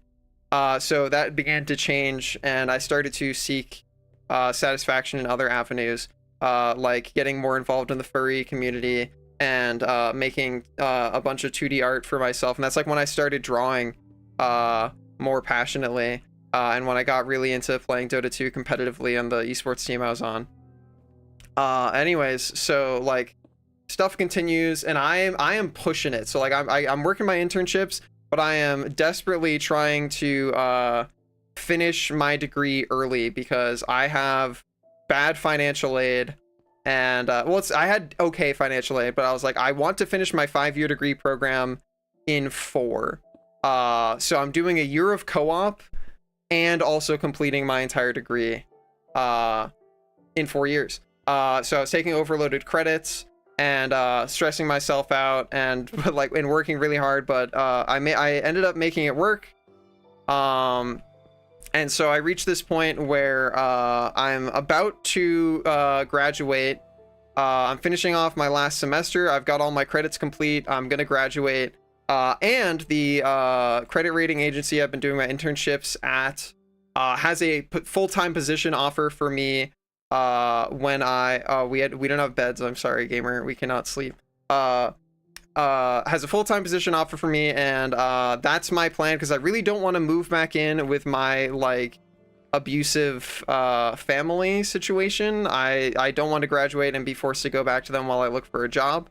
But that's okay because I'm gonna get paid a like sign-on bonus, and I'm gonna be able to buy an apartment or rent an apartment and live near. What the fuck is that noise? That's Who did you anger God? What happened? Are you going to fight in the abyss? Okay, it stopped. Great. Enderman. Well, you ended him. Good work. So anyways, I have all this shit lined up, and I'm like, I don't really know what the fuck I'm gonna do with like my life, but I at least know how to get out of college and be employed. However, as it turns out, something crazy started happening at the beginning of 2020. So as I'm going to go graduate, and I'm signing up for like the like ordering my like gown and stuff, and I'm making these plans for going to have this job and figuring out like what apartment I'm gonna rent and what all this looks like. This crazy cool thing called COVID. Uh-oh. Folksy is now dead.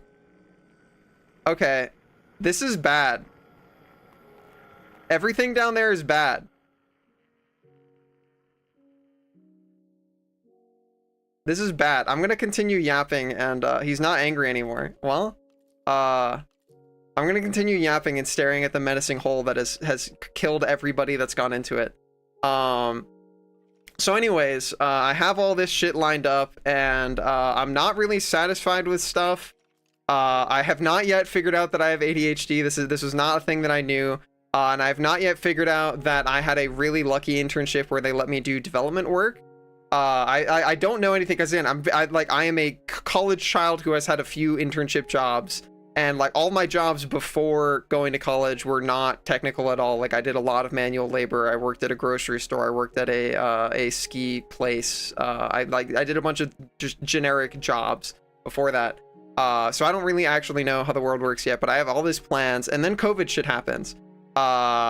Everything locks down. I don't get to walk for graduation. There's no ceremony. My parents don't come out to see it. No, basically I get an email that says, cool, you're done. We sent your degree back to your parents, who you intend on not seeing again. So that piece of paper lives somewhere. Fast forward, by the way, 3 years after I graduated, they gave me as a present on my birthday. The present they gave me was my degree, because they found it, because it got sent to them and then they lost it. And then 3 years later, they're like, we got you a birthday present. And I'm like, oh, really? And they're like, it's your degree. And I'm like, wow, what a cool present. Thank you so much. Anyways, hi Alex. You're in the middle of me recapping a lot of Gar lore, but I'm not going to start over, so you just get to join in the middle. So anyways, COVID blows all of my plans up. The company that I've been doing all my internships at, that I was going to have this full-time position at, goes, sorry, no new hires, all of our shit's exploding. And I'm like, okay, great, so what's my plan now?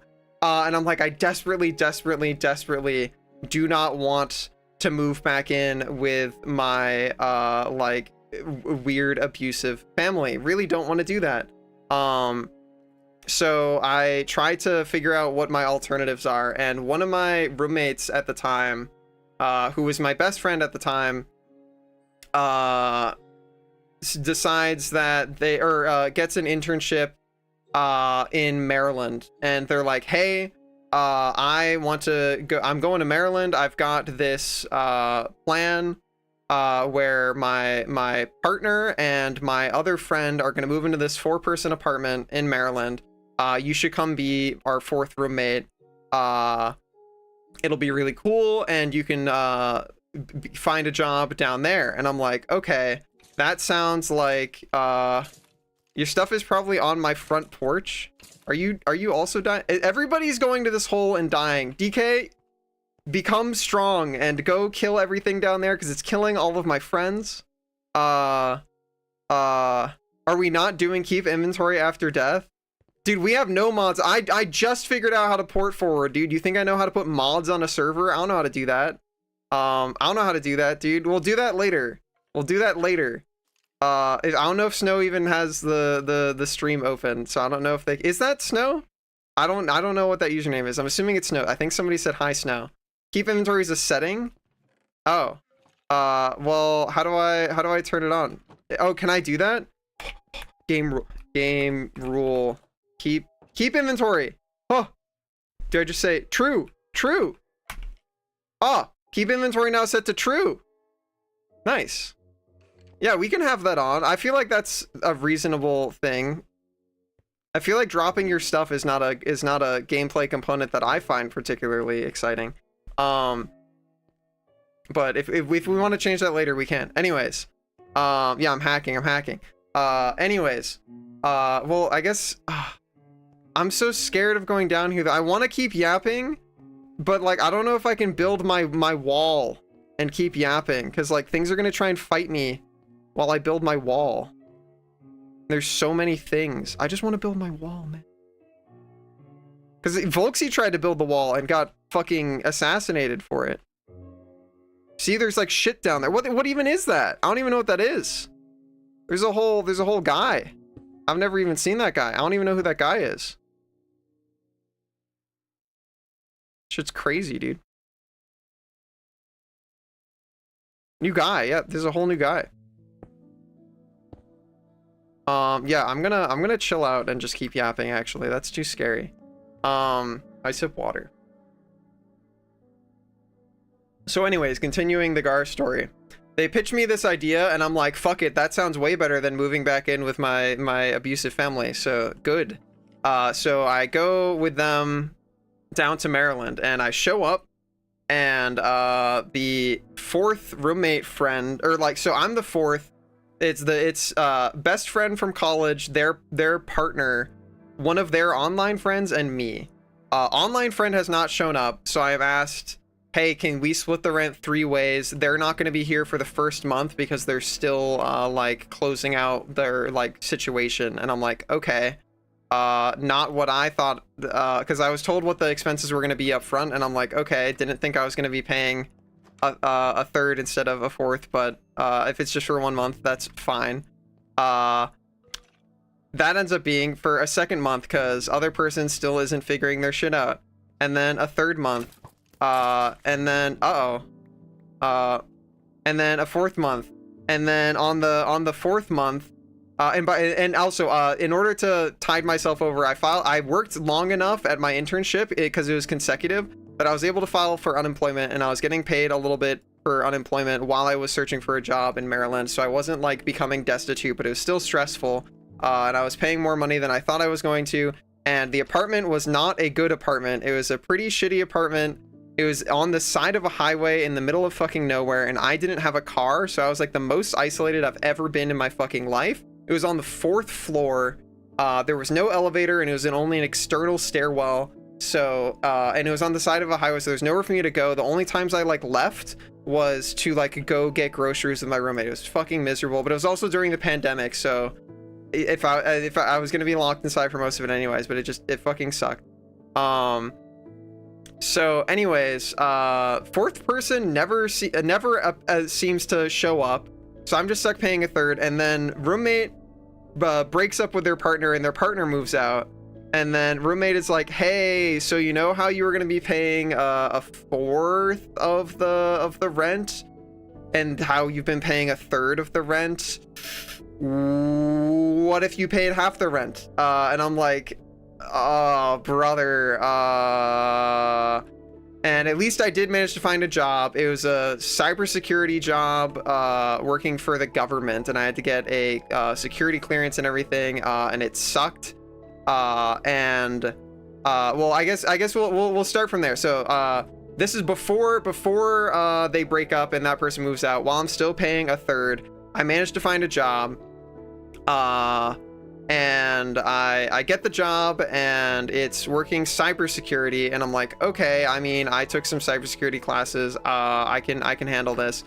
So I start going to this job, and they give me like the initial onboarding and training or whatever, and then I talk to my manager, and my manager is a like manager of all managers. He is the epitome of what you think of when you think of a corporate manager, in that he is entirely technically uninformed.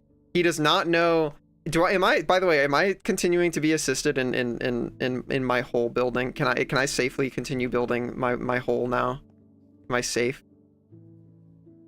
Yes. Okay, I'm safe. Good. Oh wait, I just want to keep building this wall that Volksy is helping me build. Not safe yet. Okay, yeah, well, this wall, as we continue to build that wall. Okay, yeah, okay, I will continue yapping then. Thank you for the help. So campus libraries extension of the Library of Congress, hell yeah. So I have this government job, but then my manager is non-technical, so he has no idea what the fuck I'm doing. He just assigns me shit. And so they have, and it's a government company, and it's a government shipbuilding company that builds like fucking like warships. And so it's basically going out of business because we're not like building a bunch of warships anymore. So it's really defunct and bad, and I didn't know any of this because again, it's my first job out of college. And I just needed a job because I was unemployed. So just kind of took what I could get. And so they opened a cybersecurity division in the shipbuilding company because they couldn't figure out any other way to like get the company to like make money. So anyways, I'm working in this, and it's all been done by like 6-month contractors. So I'm one of the few actual permanent hires, and their code base is just like black box slop for like 10 years. So like everything, they have like 8 billion fucking packages. They're using 5 billion different softwares and dependencies and hierarchies, and they don't have a deployment schedule. They're not agile. They barely even have a fucking like Jira board. Like sprints are a figment of your imagination. Everything is weird and bad. And my job is they installed a third-party plugin that reads through their version control and their file structure. You have nothing. Here, would you like a sword? I can give you a sword. Here, wait, actually, you can use this more than me. Go, wait, no, take this stuff. Go kill God. Take all this. Yeah, you could. Yeah. Go avenge yourself. You're the only avenger. I have to yap.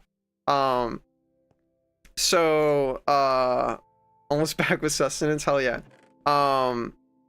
So they install this third-party program that tracks anything that's a bug that would cause a like runtime failure, or also a bunch of different like things that are warnings, and then also things that are like style things where it's like, oh, you didn't camel case this variable or whatever.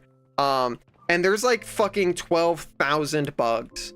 And I very quickly find out, because also I'm allowed to work this job remote. It's not that high of a security clearance, so I can work it remote.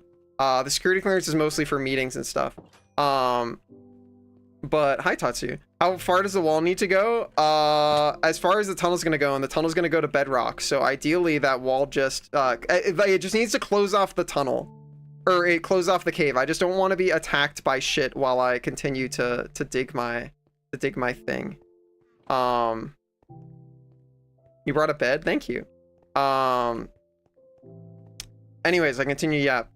So he doesn't know what the fuck bugs are or how code works. So I very quickly figure out that this job is basically nothing, because I'm like, okay, at the beginning, I actually try to do my job.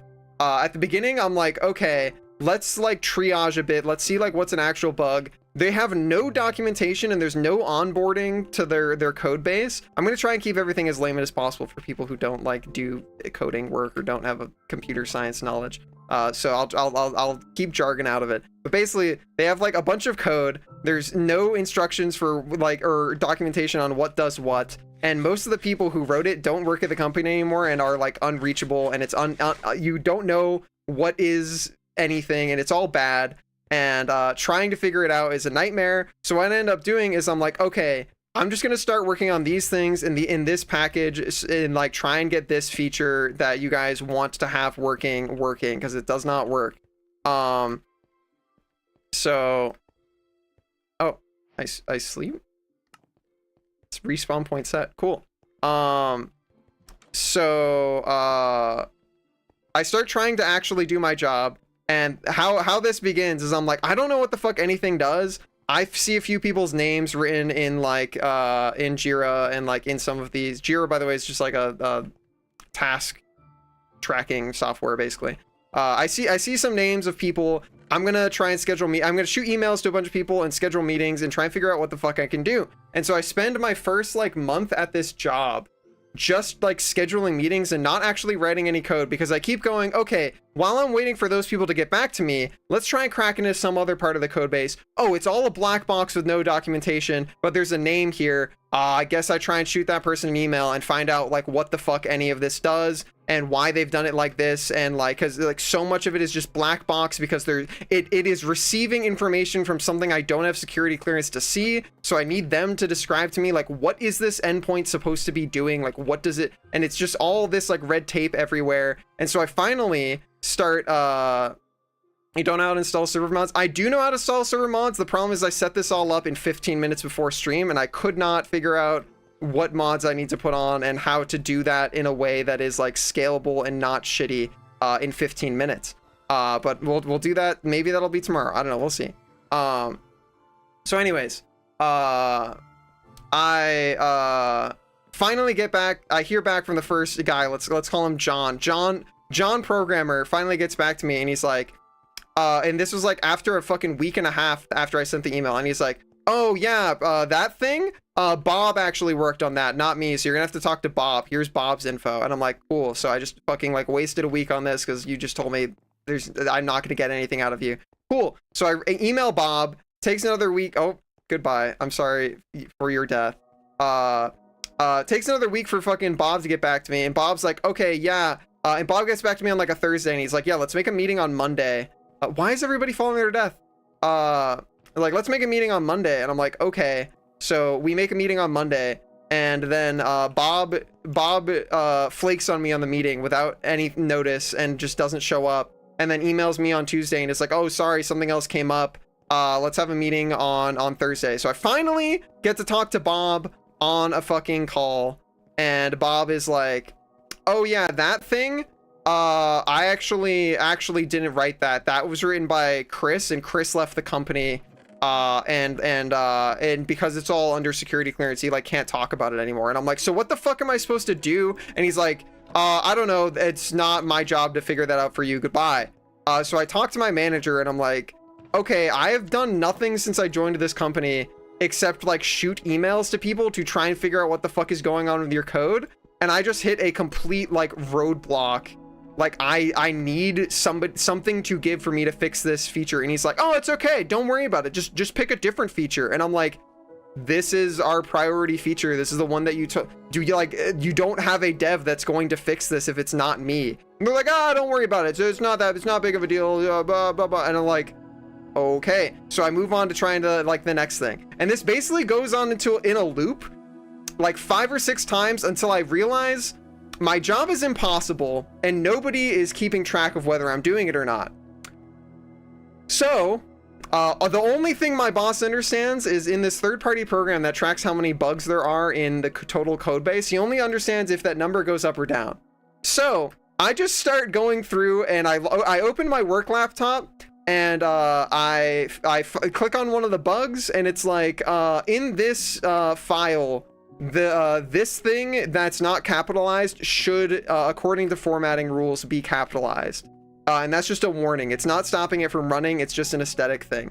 And I'm like, okay, I go capitalize it, commit that. That's a whole bug fix in my, and I do like 30 of those. But I spread them out through the day. And my boss is like, wow, you're doing so well. Wow, you're crushing it. Wow, you're just started here and you're already fixing so many bugs. And I'm like, okay, so I see what this job is now. And I start to like have this. Oh, also during this, my job is so boring because I'm pulling on all these threads and I can't get any of them to budge. That for the first time in my life, I am failing to stay awake through the day. And this is before I had even considered that I had ADHD. So I was just like, oh my God, I cannot keep myself awake. I'm so fucking bored. Holy shit. And I had made it through my entire adult life up till this point without drinking anything caffeinated.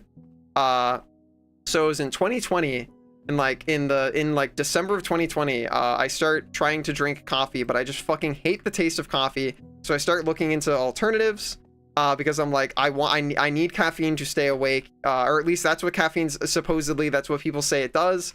And so I look into like Mio energy juice to squirt into water, and that like tastes bad and sucks. And I look into like G Fuel, and that it tastes okay, but they won't tell you what the fuck is in it. I could never. Yeah, but they won't tell you what the fuck is in it, and I'm like, I don't want to drink a supplement powder that just says like, dude, we've got 300 ingredients and they're all super good. And I'm like, okay, your serving size is, let's say, 100 units. If I look up your ingredients, in order for this ingredients to have an active effect in your body, it has to have a minimum dosage. And it's like, okay, this active ingredient's minimum dosage is 20 units. This one's 30 units. This one's 5 units. This one's 1,000 units. This one, and I'm like, okay, if you go through the G Fuel ingredients list and then you look at their serving size, at least 80% of the shit they list in their ingredients is not enough to be doing something. So like, why the fuck is it listed here? I hate that, where it's like they had their big fucking industrial vat of G Fuel stuff, and they sprinkle one fucking speck of like some sort of like beta thylene or whatever, and they're like, it's in there, dude, it's in there, it's got beta thylene, it's got taurine in it, and it's like, okay, cool, but what the fuck is actually in it? So that's why I ended up drinking Sneak, which is the powdered energy supplement that I still use to this day, because it has a manufacturing facility in the US, but its primary manufacturing is in the UK, and most importantly, it's regulated in the UK, where they actually have to tell you what the fuck is in it down to the milligram. And that works for me because it has flavors that I can drink that I don't hate, and I can actually know what the fuck is in it. I would love that, Crazed. I bet you would.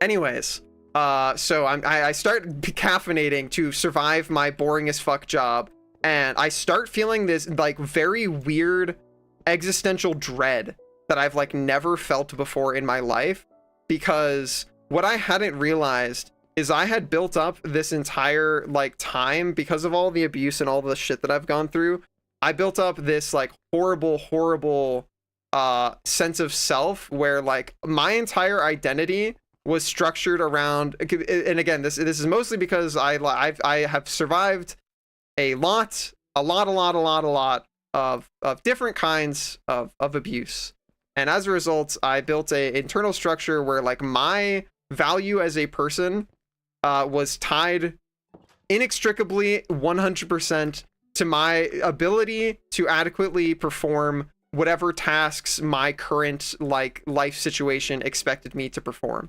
So when I started having this job and I couldn't crush it because there was no job and nobody gave a fuck, and there were no like metrics that could tell me I was doing well, there was nobody like, and like my boss just thinks I'm doing super well no matter what, and like nothing I do seems to matter. I reached this point where I'm just like, what the fuck am I doing? Like, why?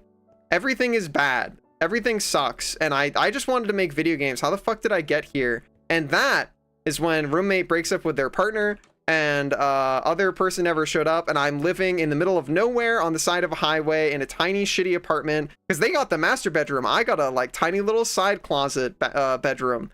It was so small that it was my desk, my bed, and there's barely enough space between them for my chair, so my chair remained tucked into my desk at all times, and that was my entire room. And there was no room for anything else. And like it was just bad.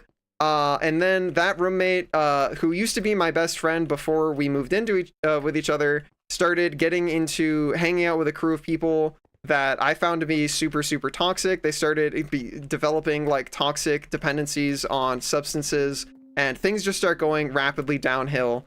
And that's when I started getting into streaming and drawing more, because I was like, I'm drawing as an escape, as a way to experience fulfilling like my desire for fantasy and stuff like that.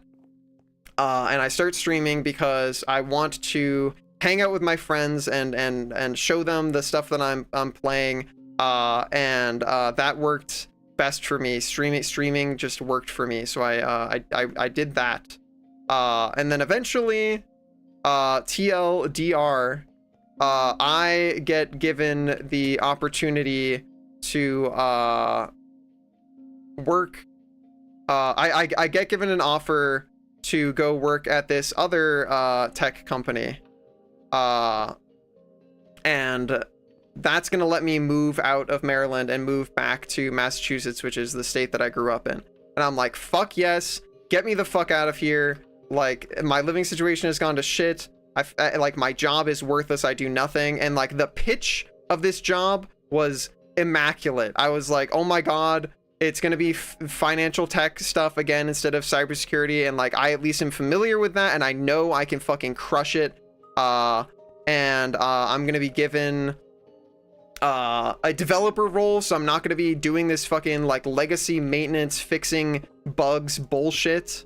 I'm gonna actually be developing features and writing code, and I'm like, finally, thank god, I can get back to like doing shit that I feel like actually stimulates me, actually like gives me something to do. So I take that job offer, and little do I know, I got like this job offer is like the job offer to end all job offers, because it is to work for a financial tech company that has like 50 total employees.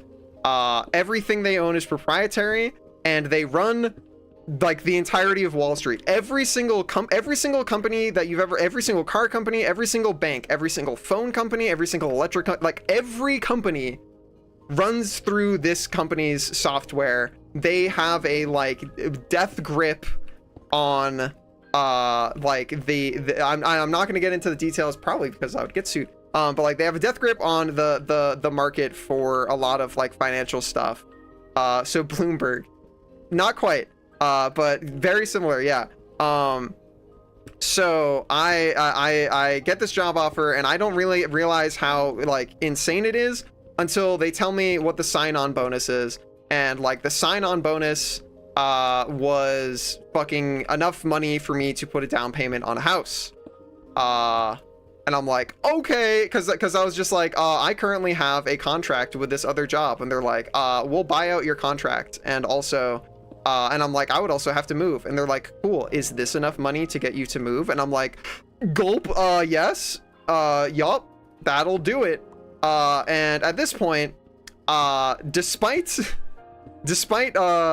the abuses I had suffered at the hands of my family, I was still under the impression that my stepmom like had my best interests at heart. This was a mistake, as I will come to learn later.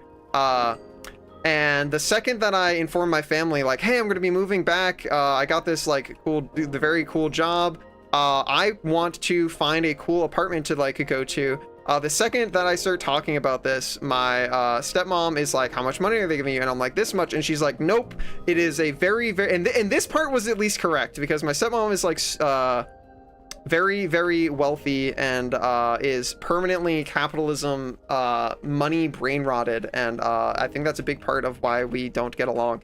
But anyway, she knows a lot about buying real estate, and she's like, nope, if you have this much money, you are buying a house, because right now interest rates are lower than they probably ever will be again. Thank you. Did I get it? I got it. Thank you. So you are buying a house. That's what you are doing with that money. And I'm like, well, I need to be there in like May, and I don't know how to buy a house, and also I don't have a car, and so I don't know how I would come do house hunting.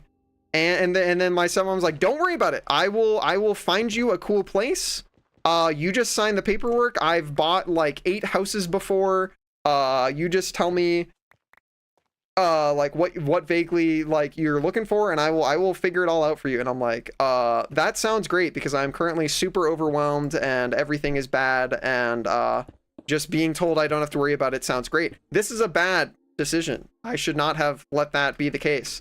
But anyways, so I leave my job, and I sign all of this paperwork, and bam, now I have a mortgage, and I officially own a house. By the way, while this was while this is happening, so this was May of 2021. So I am 20. I'm 22. Yeah, I'm 22. 22, 21. I'm not 21. It was in May of 2021, or was it 20? Yeah, it was 2021. I was 22 or 23. I don't remember. I can't do math. I'm not irrelevant. I'm very young. I don't know what the fuck is going on with my life. I don't know shit about shit. But I think I do, or at least I think I can at least trust my stepmom to help me with stuff. What a mistake. I don't want to look at this man, or he fights me, from what I recall. So anyways, I move in to this place, and I start working this job, at the outset, everything seems like it's gonna be really fucking cool. They're basically paying me fucking ridiculous, stupid fuck you money, and it's more money than I've ever had in my life, and it's fucking insane. And my house is very old and shitty, but it's like I have space. I'm not locked in a fucking closet on the side of the highway in the middle of nowhere. I'm like in the wilderness. I have the woods. I can like go places because there's like things nearby, and I know people in Massachusetts, so like things suck less, and I'm learning about my job. I'm being trained, and things seem like they're gonna be okay, and I get to work my job fully remote, and like things are gonna be okay. It's gonna be fine. This then turns into stuff that I probably won't super linger on or talk about on stream, but things start to happen in my life, and it starts going downhill because I finish my training, and then I realize that my job is essentially a fucking Skinner box, and I've been kind of like scammed into thinking that I was gonna get to do dev work, where what they basically said was, oh yeah, you can finish, you can do dev work when you finish, when the wheel cranking number reaches 0. So here we're gonna give you this wheel on, and we're gonna sit it at your desk, and you crank this wheel, and we generate hundreds of wheel cranks that need to happen per day, and once you're done cranking the wheel, once it hits 0, then you can start doing dev work. And I'm like, okay, what is it at now? And they're like, oh, the wheel starts at 10 billion cranks. We generate hundreds more each day, and you can get like maybe 150 done each day. And I'm like, what the fuck? Okay, give me dev time and let me write a thing that like fixes this so that I'm not stuck in the infinite hell chamber. And they're like, well, you're gonna be in the infinite hell chamber. That's why we hired you, because we need you, because we have all of these people. We already have 2 people working the spinning the wheel thing, and one of them had a history degree and the other one had an art degree, and you're the first person we've hired that has actual programming experience, and God, we need you to crank this wheel, dude. You're gonna be the best wheel cranker we have. And I'm like, no, you don't understand. I can write a thing that cranks the wheel for us, and then it's done. Like, it's solved. You don't have to crank the wheel anymore. All the wheel cranking is automated.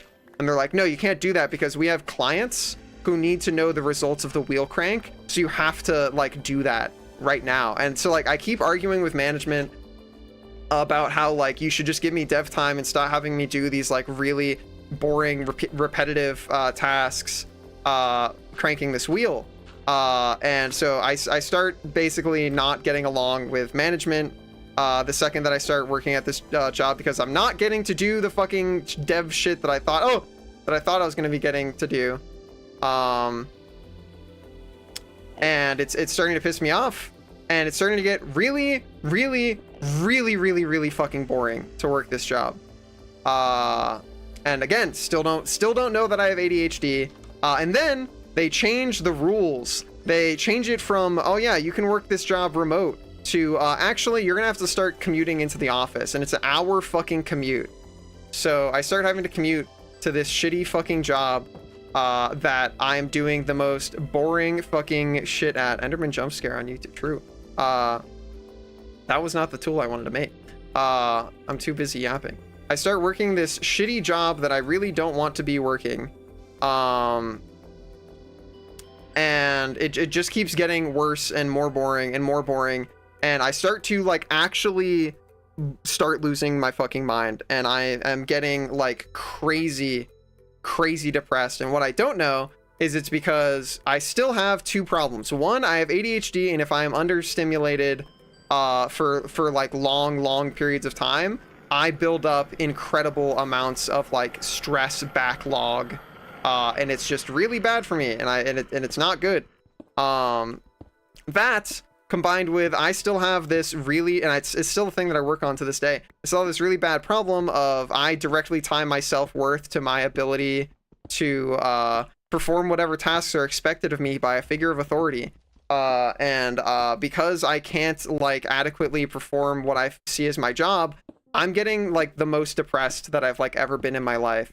So like going into the fall of 2021, I am like, why can't I pick this up? That would be why. Why does it keep doing that, dude? I am the most depressed that I have ever fucking been. And I don't like have any way to describe it other than just like my life turned into like wake up, shower, get dressed in like fancy work clothes, call an Uber because I still don't have a car at this point, ride in an Uber for a fucking hour. At least it was compensated, so I wasn't paying for the Uber. Not that it fucking mattered because I was getting paid stupid money anyway. Ride in an Uber for an hour, go to an office, fucking do the most boring. It's the reason why I describe it as cranking a wheel, is because like it was just like whatever thing that you think you're incredibly good at, imagine the most basic, menial, boring thing you could do at this type of skill. And imagine your task is to just do thousands of those. Just do it thousands of times. Also, the person in control of what you do, don't understand that the thousands of times that you're doing this, you're just maintaining the bad system of like, we get thousands of tickets, you solve thousands of tickets, instead of actually fixing it and like making a better system. So it just becomes this, I get up, I work my fucking like 9-hour day, get in my Uber home, lay down in my bed, feel incredibly like numb, cry myself into a nap, wake up, eat a snack, like eat some granola bars, and I stream. And I work on art, and I try to find meaning in my life, and I spend money buying art commissions with my friends and with strangers, and trying to, and I buy pictures of my funny dragon because I don't know what the fuck else to do. I try buying myself some new clothes. I'm like, I basically I very rapidly reach the point where I'm just like, I'm getting paid so much stupid money and it means nothing. Like money, I was told my entire life by like all of the figures of authority in my life, my like basically like learning that my parents and the other adults in my life were very capitalism poisoned. Where like I was told this entire time that what I want is I want to get a house, I want to have a stable job that I can do and pays me an assload of money, and I'm like, this is the most depressed I've ever been, and it fucks me up internally in so many ways because I have this insane survivorship guilt where I'm just like, I am white, I am male presenting, I got to go to college despite having a troubled financial upbringing with parents, or at least my biological parents, who were like not affluent. My stepmom ended up being very, very affluent. I made it through college. I was able to succeed. I have all of these opportunities, and now I've been given a job where I get to work in an air-conditioned building, and I write code, and I find it incredibly easy to write the code that I'm writing, and I'm getting paid hand over fist ridiculous amounts of money, absurd amounts of money, and I can't fucking cut it, and I can't hack it. I'm the most devastatingly depressed that I've ever been in my life. I cannot, like, I can barely drag myself out of bed every day. I am crying at like every available moment that I have to myself, and I can't figure out what's wrong because I'm still young. I'm like, and again, I don't want to harp on it about it, but like now that I am 27, I understand that being like, when I was 23, I thought I was like fucking dying. I thought I was super old. That is not the case. 23 is not old. If you are 23, you are still a child, trust me. I mean, I'm still probably, I will say this again in 5 years thinking back on being 27. But I am like, all of like, I feel like something in me is broken, because every single part of everything I've been taught about how the world is supposed to work, I've succeeded at. I've been given all of these opportunities, and I can't be happy. And it's like, I grew up working for my dad's landscaping company, doing construction, doing hard manual labor, like laying brick in 100-degree humid weather for like a week and getting paid dog shit money to do it. And I'm like, I have the world. I have everything. And I'm fucking it up. Like, I'm like, something in me is broken, something is wrong, something is bad. And so I just spiral into this like crazy deep depression. Because I every time I think about it, I'm like, I can't stop. Because what I was doing, once I had realized that like basically the second that I started getting paid a bunch of money, what I did is I immediately went to all of my furry friends I had made, everybody who was a creator, everybody who was down on their luck, everybody that was my friend. I just went to them, and like, and there's parts of this that I'm not going to say on stream because it's like other people's business and I don't want to get into it. But like, I went into a bunch of different people's lives and said, hey, can me shunting a bunch of money into your life make it better? Fantastic. Here's all this money because it's not making me happy. And if I can make your life better, maybe that will make me feel something. And so I then get it in my head of, well, I can't stop working this job, because I have been given all of this privilege, all of this opportunity. I have all of these chances, and I'm in a position that other people will never get and would gladly die for. Like, I'm in a great position. I like to give this up would be to fail all of the people who will never be able to have this opportunity and will have a much harder life than I will ever live. And also, not only am I failing them, but I wouldn't be able to bankroll and support all of the people that I am able to support with the funny dollars I am making. So I'm like, I just gotta lock in, I just gotta lock in, I just gotta lock in, I just gotta lock in. I become that fucking like that meme format where it's like the dad checking on his son or whatever and they're covered in scribbles. I become that, where I'm just like, my life is miserable. Days blur into weeks, blur into months. I feel numb to my core and all I can do is cry. But this is going to be my life now because I make a bunch of money, and the system of the world that I live in rewards making a bunch of money. And to give this up would be to fail all of the people that I have in my life. And this goes on up until I like almost have like a fucking mental breakdown because of how like just stressed out I'm becoming. And it comes to a head because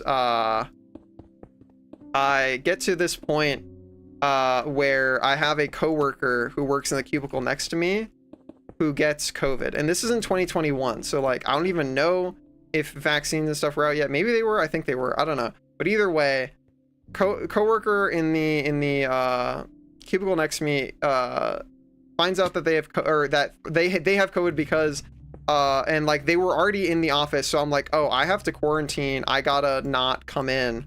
And my manager is like, hey, because they knew I was fucking pissed about them pulling the rug out from under me and saying, hey, actually, you know how we said this was permanently remote? Guess you have to commute, and it's gonna be an hour each way, and you're gonna waste 2 hours of your fucking day every day.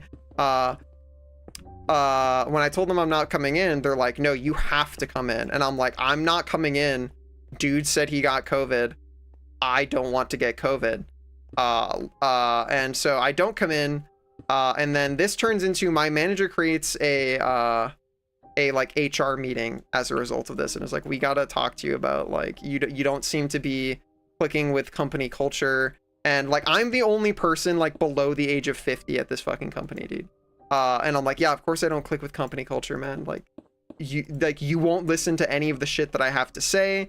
You're all fucking ancient and you think all of this code that you're writing is good, but it's not. It's bad, and like I could fix it for you. I could make it better, and you won't fucking listen. And I'm sure as fuck not doing it in my own private time. So like, fuck you, I'll just keep grinding. So they pull me into this meeting, and they're basically like, yeah, we need you to come into the office. We need you to stop trying to fight about it, etc., etc. And then the CEO of the company, who, as far as CEOs go, my interactions with him, obviously, fuck CEOs of corporate financial companies on the whole, but like, he was never rude to me. He was fairly level-headed. And he pulled me aside at the end of this meeting, because it was in person, and he's like, I just want to let you know what's on the table if you decide that things aren't working out for you here. If you wanna look at like other opportunities, your severance will be like 9 months of your continued salary and medical benefits. Hi Gorath, how are you? Love this, dude. You guys should go if any of my mods are here, spam Gorath's socials. Gorath, what a great creature. Also spam Crace socials. Link the new album stuff. That'd be great. I'm not a mod though, or I am a mod, but I'm playing Minecraft. If I have any mods here that can do that, you should do that. Anyways, so he tells me, yeah, we're gonna pay your, if you decide to leave, your severance will be 9 months of your salary and medical benefits. And I am so fucking like crazy depressed that I'm like, I absolutely, like, I'm like, I think about it overnight. I'm like, can I take the weekend to think about it? And I think about it, and like, it's this incredible, like, horrible bundle of like super shitty emotions. Because as I said, I still have this like, forced altruism idea where I'm just like, I essentially hit myself with the exaggeration, like, to absurdity of like, the starving African child, therefore I must suffer for the rest of my life, is essentially like what I've decided my life must be. Like, other people have it worse than me, therefore, because I have been given these opportunities, I must do this for the rest of my life, because they're not going to get these opportunities. And to throw it away is to be the greatest ethical and moral failure of a human being, and I cannot do that. Because like, maybe I could even like change the world positively. I'm like, I am on the inside of this like big corporate situation, and the world is a fuck and things are bad. Maybe by being in here, I can create positive change for the most amount of people in the world by continuing to work this fucking job that I hate. But eventually, because I am like actively having like a mental health crisis, even though I hadn't like I hadn't given myself the privilege to even think of it that way. I decide, yes, I'm gonna fucking leave this job. And I'm like, well, what the fuck am I gonna do for money? And I'm like, okay, well, I've been streaming. I've just started to hit like the 30s for viewers. If I get to 75 average and above, I can get partner, and that'll be how I make it. I'm really good at Dota 2. I think I'm fairly entertaining. That's what I'll do. I'll become a full-time like Twitch streamer.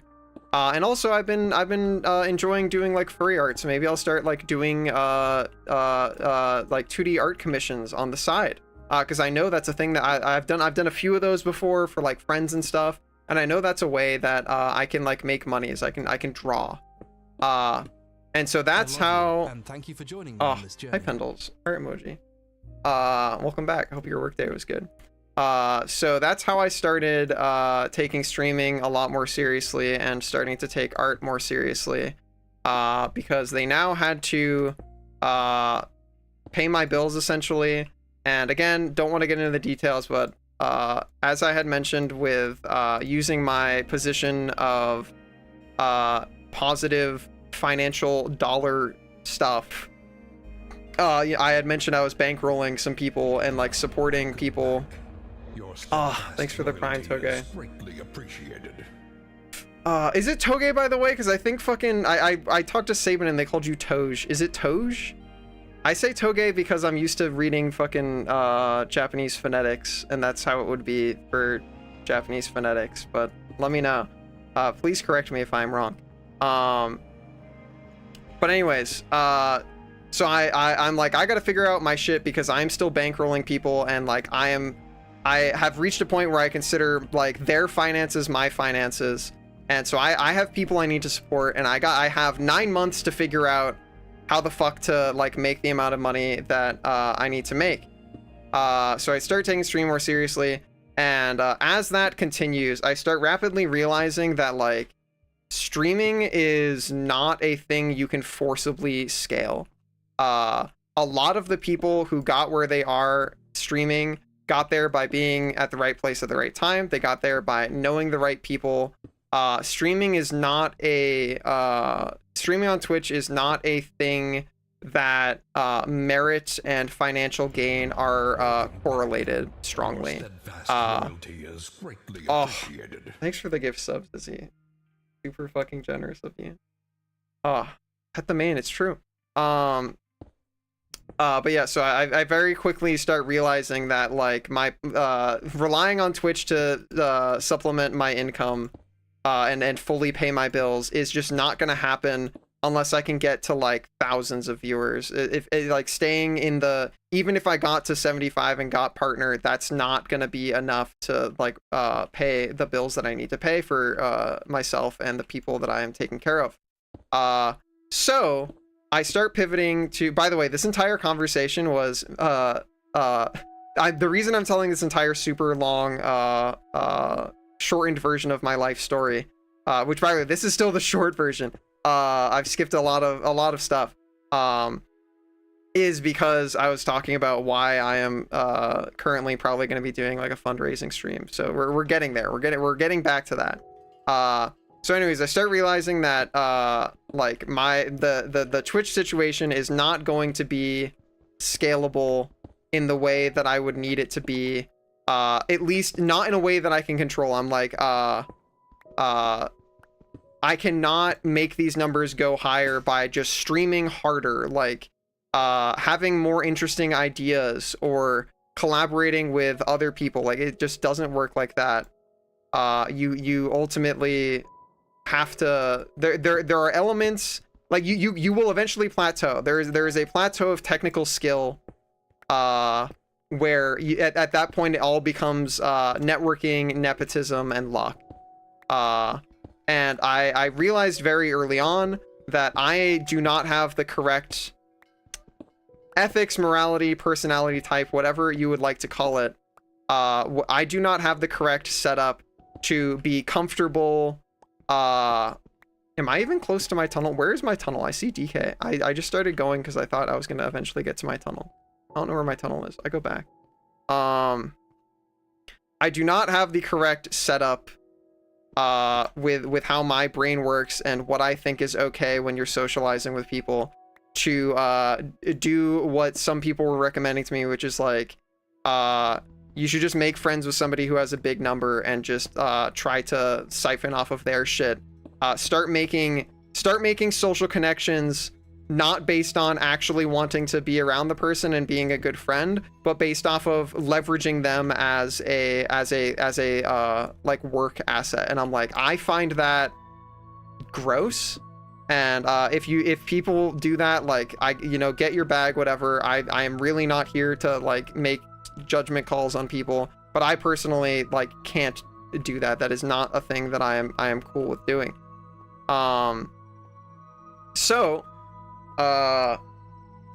as a result, I start realizing that art represents, other than getting a different tech job, which at this point, I really didn't want to do. Okay, I don't have enough mods here to, sorry, I allow your message. You included the word viewers, which I have like permanently fucking auto mod banned because that is the keyword that every fucking bot that is trying to advertise buy views uses. Like I have like views, viewers, like everything like that. It will get you auto mod held because fucking bots. 300 per stream still don't work. Yeah. As I said, like there are many factors. Trying to control for all of them is very challenging. And you will eventually plateau and reach a point where you need networking, nepotism, or a combination, or luck, or a combination of all of the above for things to continue. I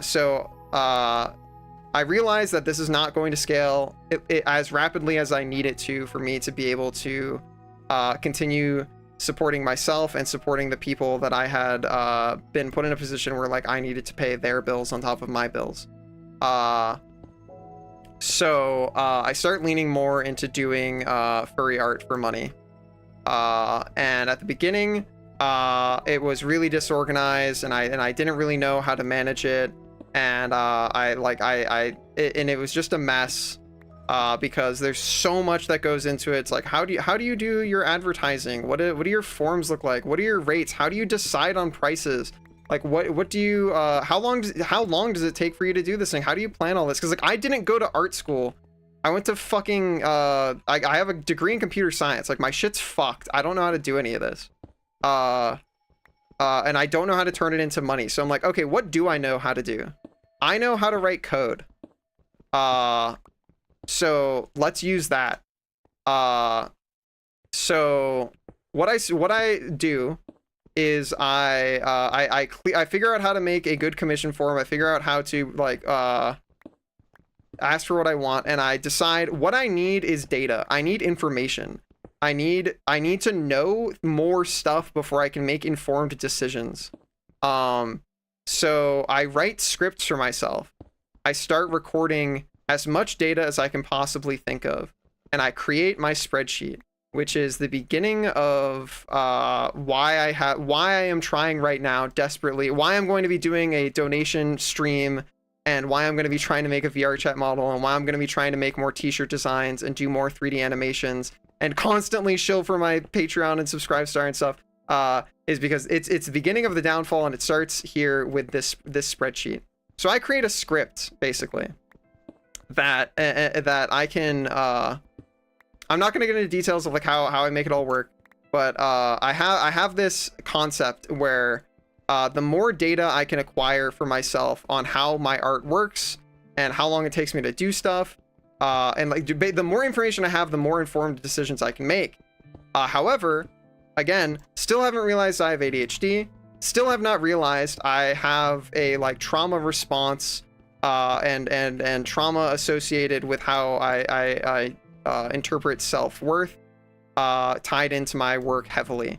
But anyways, I make the spreadsheet, and what it does is for each project, each commission that I take, each project that I start, it records all of the time I spend networking with clients across Discord or Telegram or emails, spend all the time that I spend advertising, working on like Twitter or Furfinity or Blue Sky didn't exist at this point, but like all of that stuff, and most importantly, how long I spend in application working on art. And I record all of this information down, and I start acquiring all of it, and then I start trying to leverage it and collate it into actionable metrics, like visuals that I can use. And so one of the first things I do is I start creating a scoring system where I will come up with predictions of where I think certain metrics should be for certain projects at certain times, and I create equivalencies and values in this system that I've set up for myself that are basically going to inform me whether things are on track the way that I think they should be, or if something is weird or wrong. And the way that I set it up is that it should scale as I continue to produce works. The more information I can feed the system, the more accurate it'll be at actually giving me actionable feedback on like, oh, how long would this sort of project take me, and I can use that to inform how much I charge for it, and like it'll just keep getting better. And not only is it gonna let me inform decisions, but it will like I can write more shit into it and have it record more data, and like the more data I can feed this, the better things are going to go with art, and the more I will be able to support myself, and most importantly, support the people who are financially dependent on me. So I start up these engines, and I get into the grind, and I get to work. And what I don't realize is I have built myself a machine that tells me whether or not I'm allowed to feel happy working on art. Because I did the really smart thing of putting GUI stuff, UI displays, colors into the spreadsheet. And as I'm working on art, it will change color based off of whether all of my indicators that I've designed for myself are in the green or in the red. And so as I'm working on a project and I spend more time on it, it will give me a color representation of whether I am spending my time well, whether things are going good. And I have all these notes that I take of like, oh, well, this time I worked on this, thing, and I fixed the perspective on this, and I did the anatomy of this, and that like informs my system. My system gets more complex. I even debated at some point tying in a fucking neural network into it, and I did not do that. Glad I didn't do that. But anyways, I have this system, and my relationship with my art, which at the beginning was just something I did through the love of it, for the sensation of escapism it brought me to think about my internal worlds and the creatures that I've put in them and what they might be doing, and all these different stories and ideas. And then putting friends in there, and then friends paid me to do it, and then okay, well, I guess I can get strangers to pay me to do it too. And I start essentially contaminating my heart headspace with capitalism, which happens if you like I'm not saying that's necessarily a bad thing. I feel like that's fundamental reality if you're trying to live off of your art, is that this happens in some capacity to everybody. But I have done it on this like psycho freak level, where, what are you doing? What the frick? Get these out of here. But thank you. I appreciate the help, but this is my catharsis. Building my shit tunnel is my catharsis, so I want it to be slow. I build my shit tunnel. It's gonna be a cool tunnel eventually. But anyways, so my relationship with my art starts to degrade rapidly, because I essentially turned it into this system where unknowingly, as I said, I had not at this point resolved the like trauma response that I have from all the years of abuse, or at least I didn't realize that I had this like built up in my head. But I have not. I still very heavily tied my self-worth to my ability to perform whatever tasks I thought were expected of me. So that was, can I make enough money with my art to support the people in my life that I have become the that I become the breadwinner for. And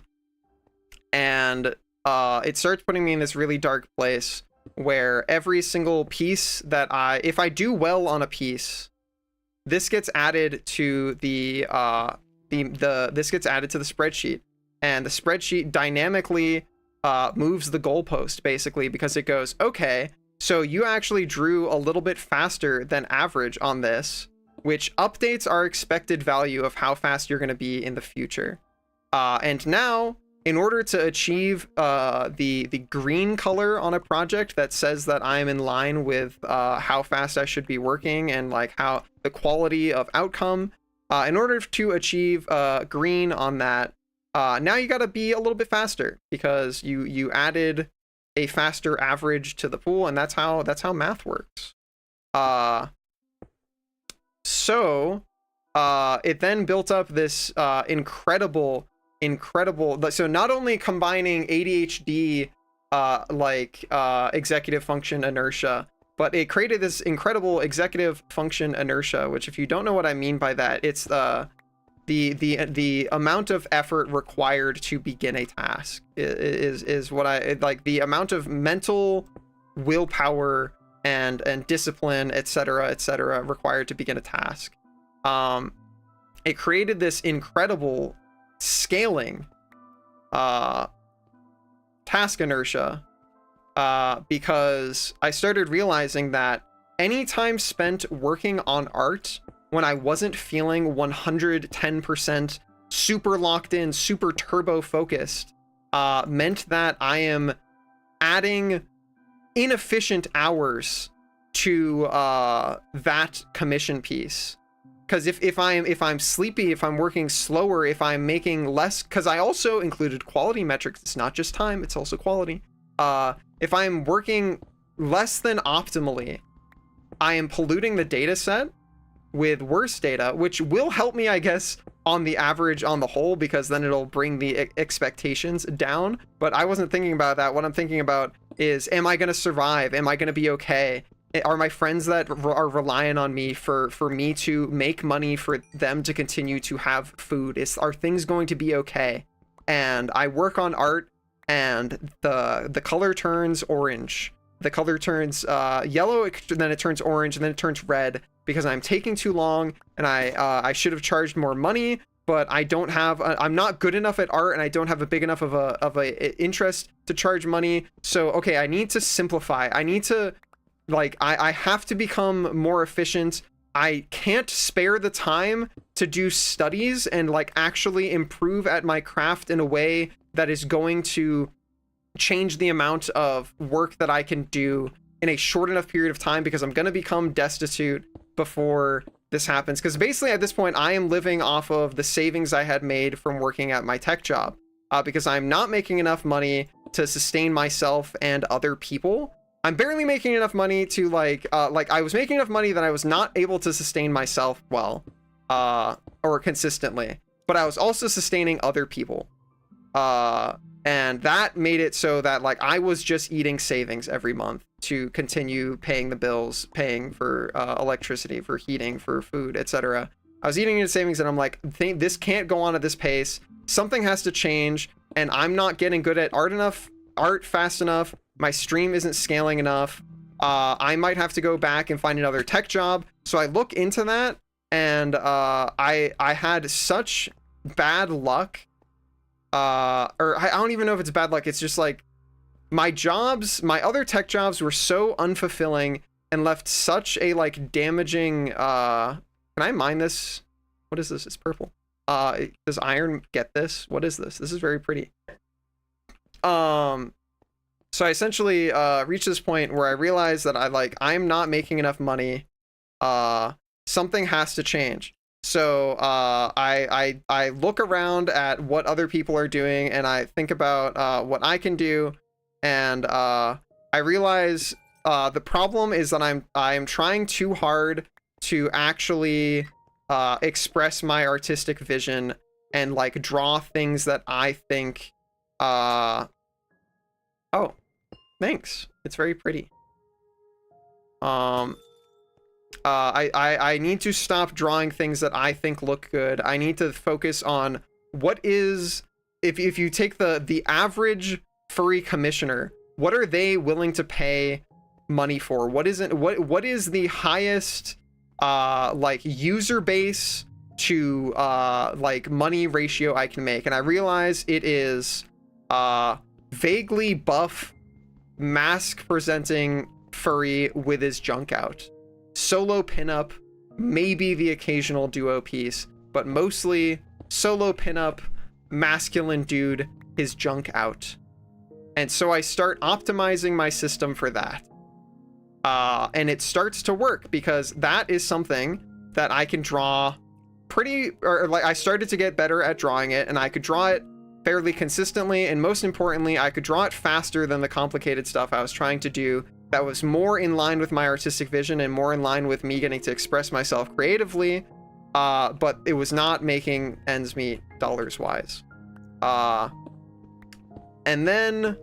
I thought it was only going to be a temporary thing, but then what ends up happening is, because that is the art that I am making, that's the art that I'm posting. And that's the art that I advertise myself with, because that's the art that I have. That's the art that I've done. So then that attracts more clients, which is great for me. But they're all what the clients want, what they're looking for is mask presenting muscular dude with his junk out. And I'm like, this isn't really what I want to draw.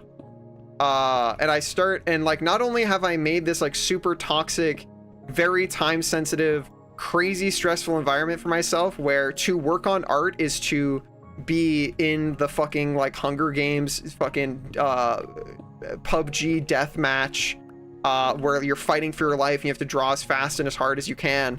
Otherwise, your spreadsheet father figure will not tell you are worthy of being alive. Because that's, as I said, I had this fucking horrible issue of tying my self-worth to whatever task I thought I was supposed to perform, and I was self-employed for the first time ever, and I was used to having an authority figure that could tell me whether I was doing good or not, and I didn't have one, so I invented one, and I made a spreadsheet, and the spreadsheet color told me whether I was doing good or not. And so my self-worth was defined off of that. But anyways, so I keep working on this, and then I realize I've put myself in this inescapable maze, this perfect maze for myself, where I am going to permanently be locked in working on art that I don't want to work on because it's the most broadly appealing generic slop that I can pump out. And that's, I need to be able to keep that pace to continue paying bills. And it starts to crush my spirit. It starts to crush any positive relationship I have with my art. I start to sacrifice it over the altar of I need to pay my bills. And any passion I had for it, any creativity, just has to fall to the wayside, because guess what? The thing that pays bills, buff guy with his junk out. Yeah, that like simple gradient background or whatever, it doesn't matter. Buff guy with his junk out. That's where you're drawing. You don't get to make comics or tell stories or have characters. You don't get to create a vision. It's draw this, because that's what you do now. That's what Gars do. And I continue to stream, but the streaming numbers start falling off because I stop desperately pouring time and effort into pushing for making the numbers bigger, because I realize that the time and effort spent there is not worth it. So then I start trying to pivot streaming more into something I do to keep myself sane. It's a routine, it's a rhythm, it's a passion. It's a thing that I like doing, and I do it, and I no longer do it with the expectation that it's going to make me money. I do it because it's a thing that makes me feel present in the moment, and it makes me feel alive, and it lets me spend time with people that I care about, and most importantly, it lets me create a space for other people to feel like things are maybe okay, and that maybe there's somebody else out there, and like things aren't going to be miserable and dire. Thank you so much, DK. I love Lantern. And that is the biggest part for me, is I want to have a space where people can go and like expect me to be there, and like maybe I won't be having the best time, and maybe like I'll be talking about real shit, like things are hard or whatever, but I will be there. You could, the time and place, you know where it is, and you don't have to be alone for that period of time, and that's like a big thing for streaming for me that I get out of it, is then I can be there for people, and I can be some sort of stability amongst the chaos. But anyways, so art shit just gets worse and harder and worse and harder and worse and harder. And then the conventions that I used to go go see my friends and hang out with people that I had made friends with online, or just people that I didn't get to see because we moved or whatever life circumstances, I start turning those into work too, because I need more money. I need to stop having to grind on commissions forever. And so I start going to conventions, and I set up an Artist Alley booth. And in the beginning, it's this really cool thing of like, it makes my art, even though it's not the stuff that I love doing, I do different art at cons. I do sillier art, and I do, it made me, it for a period of time, it was, it at least made me feel less desperately like alone working on art and miserable about it, because there were physical people in real life that you got to see.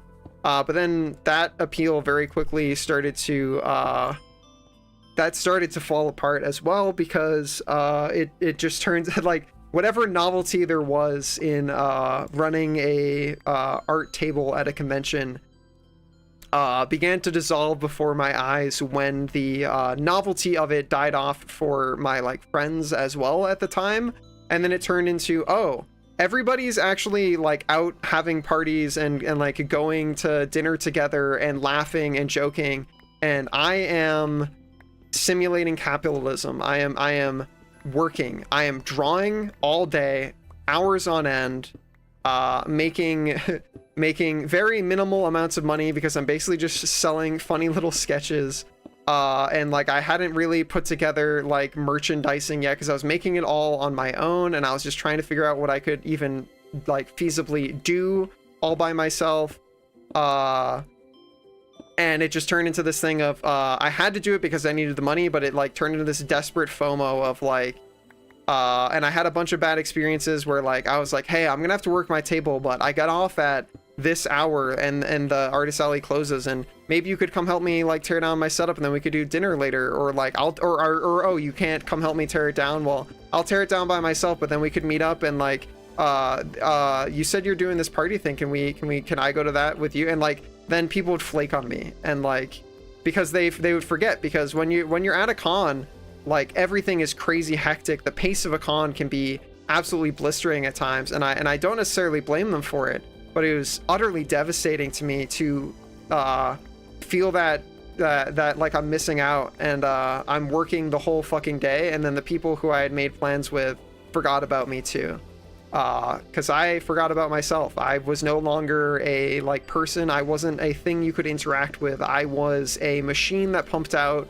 whatever art it could, desperately trying to chase the maybe eventually I'll make enough money that I can take a break, I can take a vacation, I can take a few days off, because again, I have this toxic relationship with my responsibilities and my work.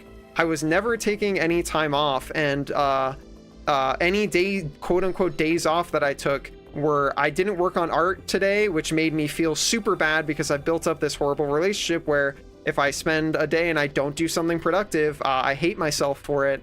But okay, well, in order to mitigate the hating myself, and also to try and maybe relax the RSI that I'm developing in my wrist and causing like hopefully not permanent wrist damage, I will file my taxes, or I will write client emails, or I will just do other types of work instead.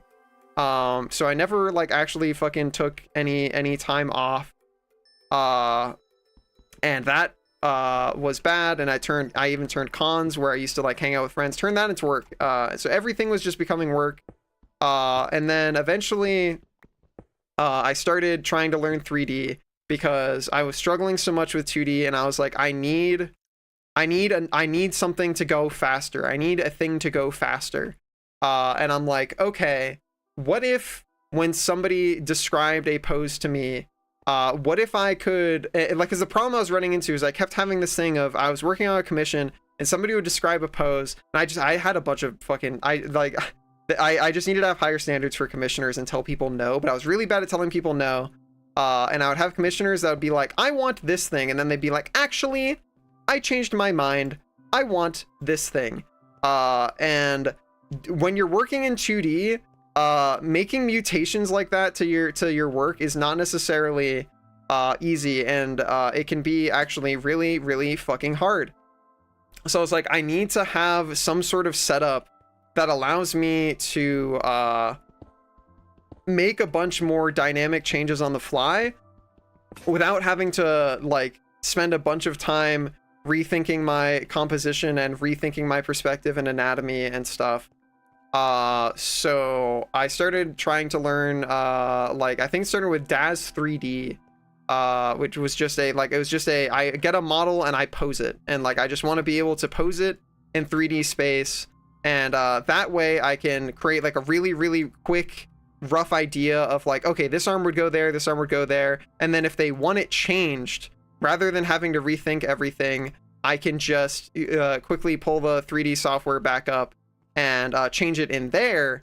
And then I can use that as a reference rather than having to go out and gather like a bunch of new references. I've got like this new tool that I can use.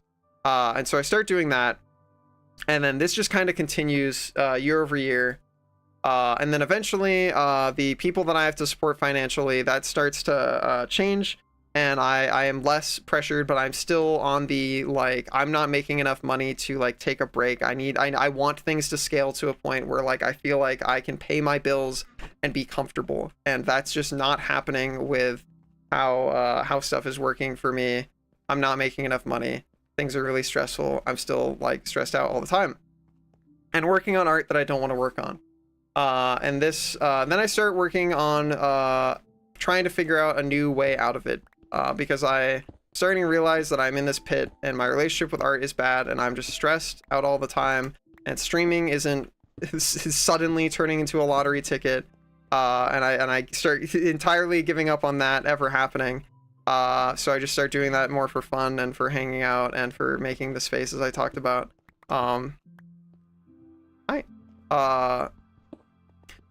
So I start learning more about 3D, and then I start doing more research into like, okay, what are the successful people in this space doing? Like, what is the what data? Because again, I'm very like, it's because of my degree, it's how I solve problems. I'm very data oriented. So I'm like, what information can I gather? What data can I collate into some sort of solution for the problem that I'm having? So I start looking at what is going on in the furry artist space, and the people that seem to have their shit most put together are the people who aren't doing commissions at all and who exclusively do their own shit. They have their own like characters. They basically have their own IP situation. They make their own comics. They make merch, or they like do animations with their characters and stuff. And I'm like, okay.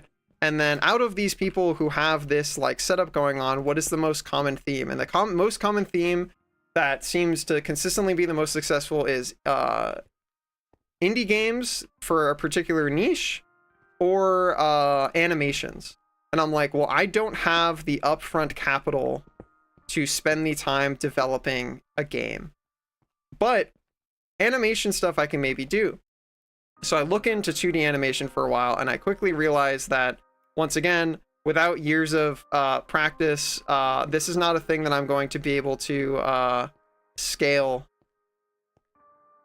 fast enough for me to be able to cover the bills and stuff that I need to pay.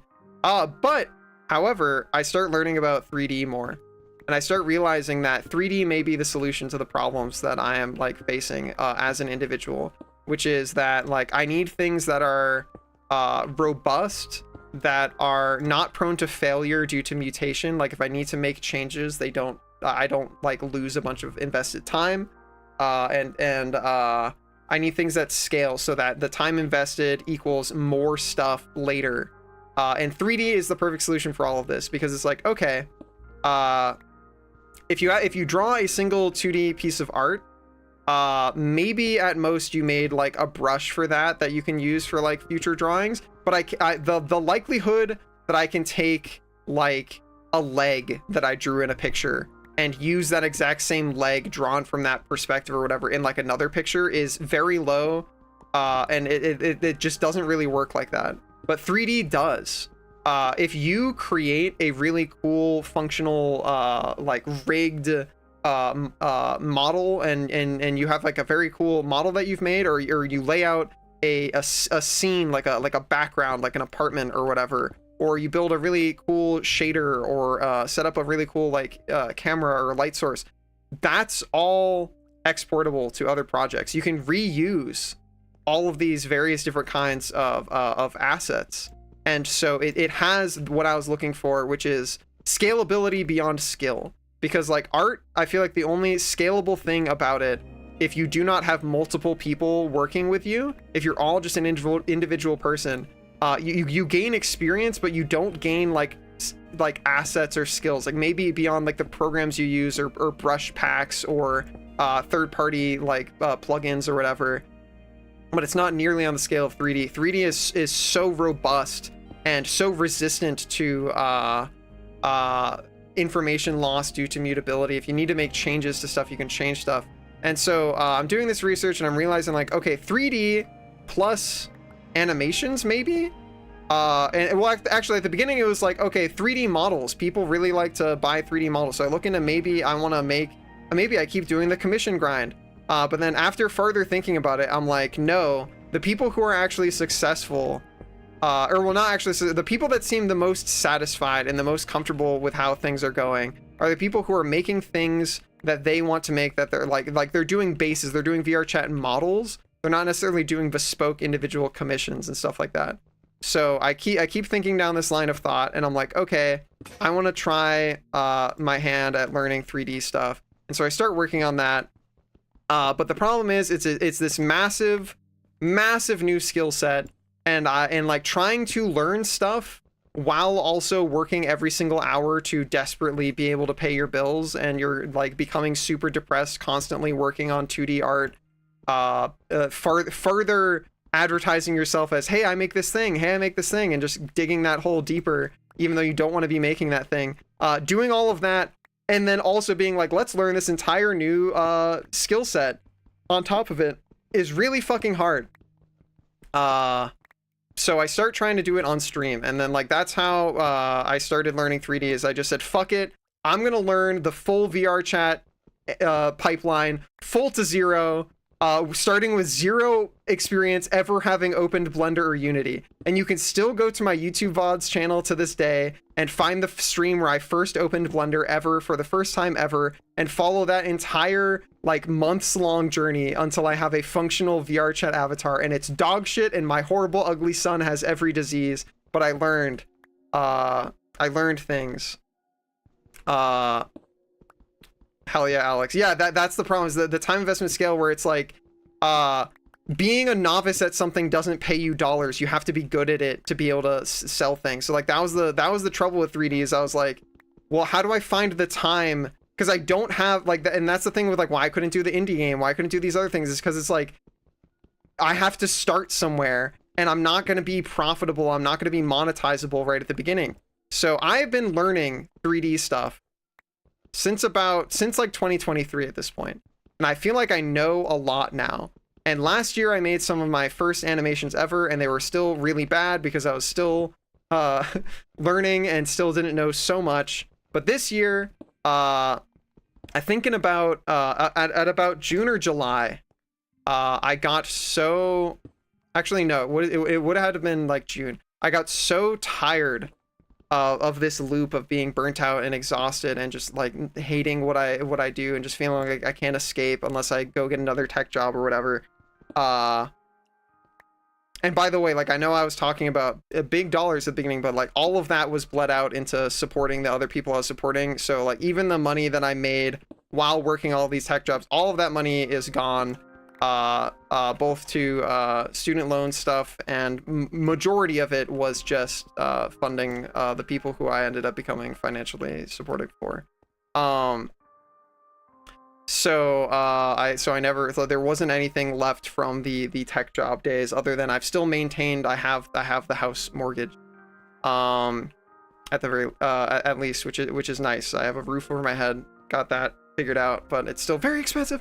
But at least I'm splitting with roommates, and I'm still finding ways to make it month by month, but I'm still by no means financially stable.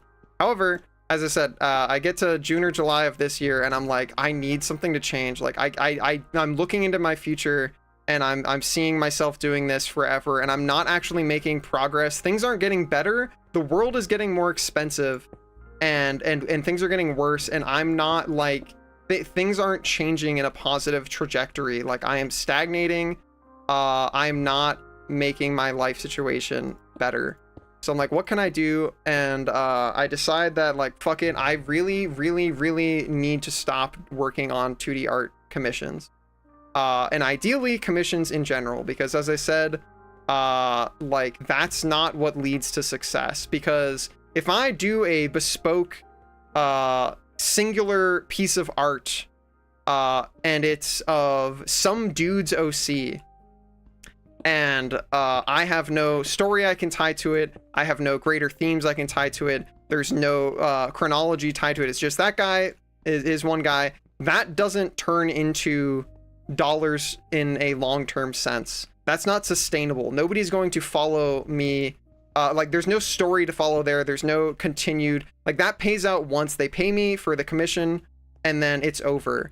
Whereas if I can create a cast of characters, if I can create a comic, if I can create and like my own thing that people come to know me for, because I work with these models I've made, or these drawings of these characters that I've made, and I put them in different situations, that can become a thing that I can be oh, thank you, Fuj, that I can be recognized for, and that can go somewhere. Thank you.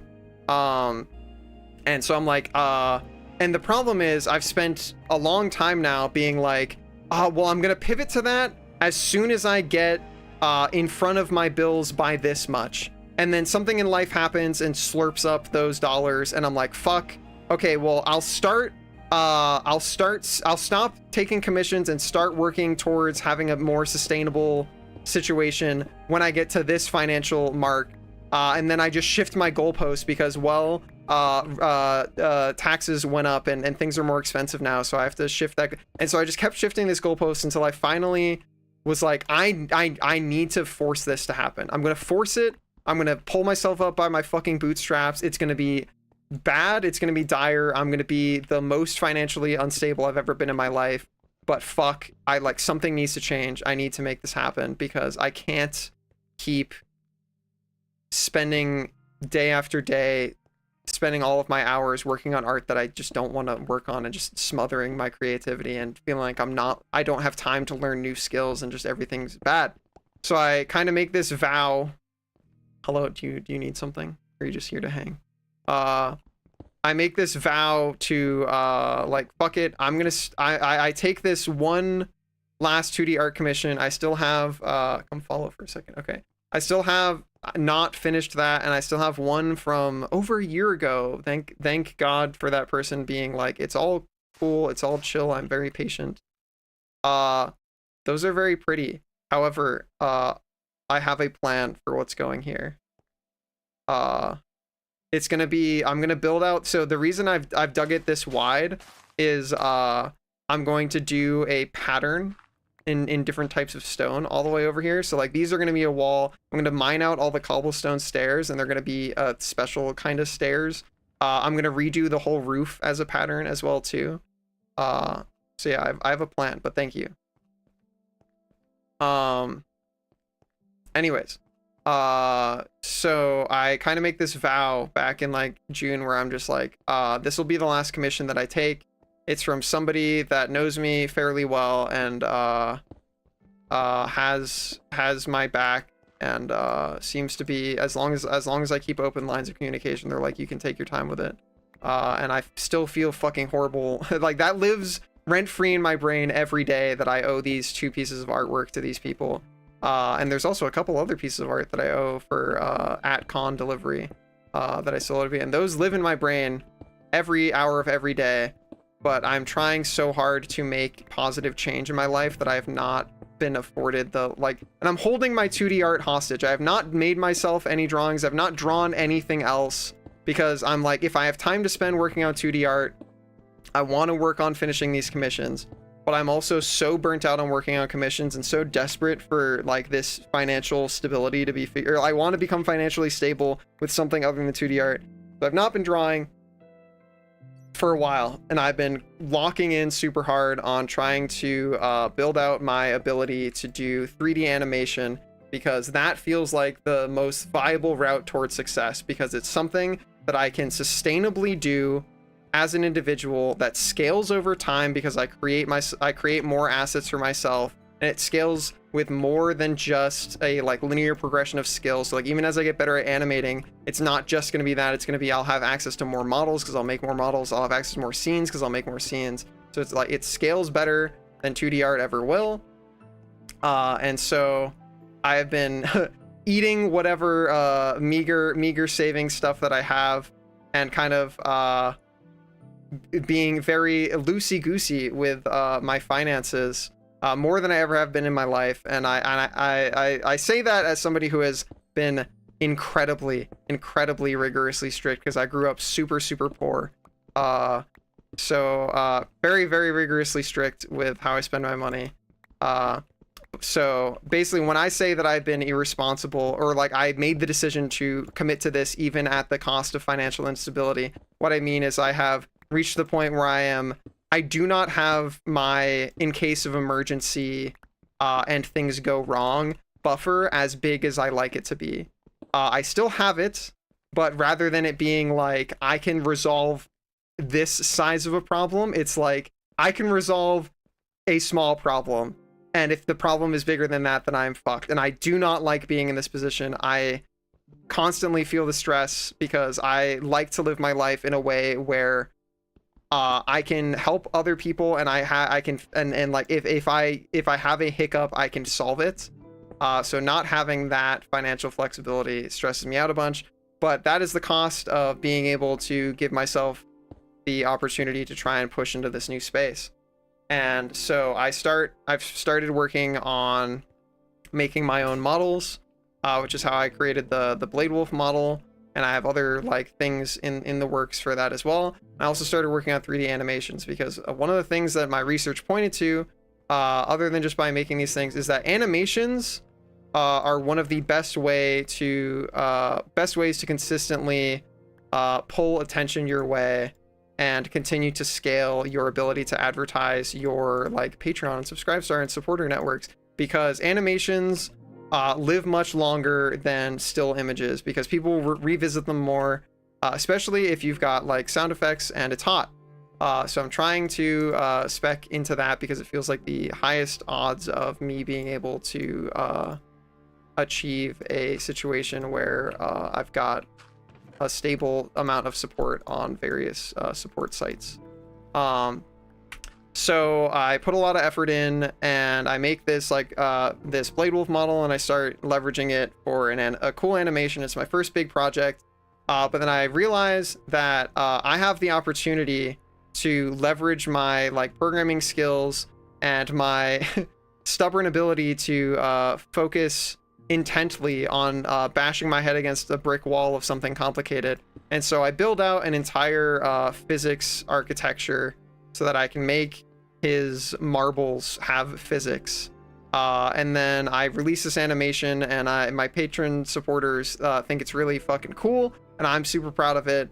But I don't want to release it publicly until I have another piece of work that I can be like, ooh, you like this one? There's another one behind my like support thing. You should come give me $2 a month, and then you can see the next one.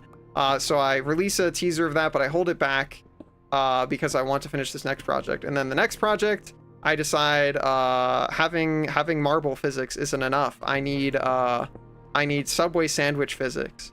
So oh yeah, God no, VG. But yeah, so I need the Subway sandwich physics. So I spend a bunch of time at learning and researching, and I build out an entire fucking physics framework for the Subway sandwich as well. And I build a animation specifically designed to show off the architecture of that I have made. 1, 2, 3, bam. And I think that came out super well. And then I just recently, this was like only like maybe a week ago, 2 weeks ago, I released the full version of the first thing that I made because I now have this second one. And then I have these other projects that I'm starting. However, something I very quickly realized as I was working on these is that because I've been in this bad financial situation for a long time, all of my hardware is fucking ancient. Hell yeah, Craze.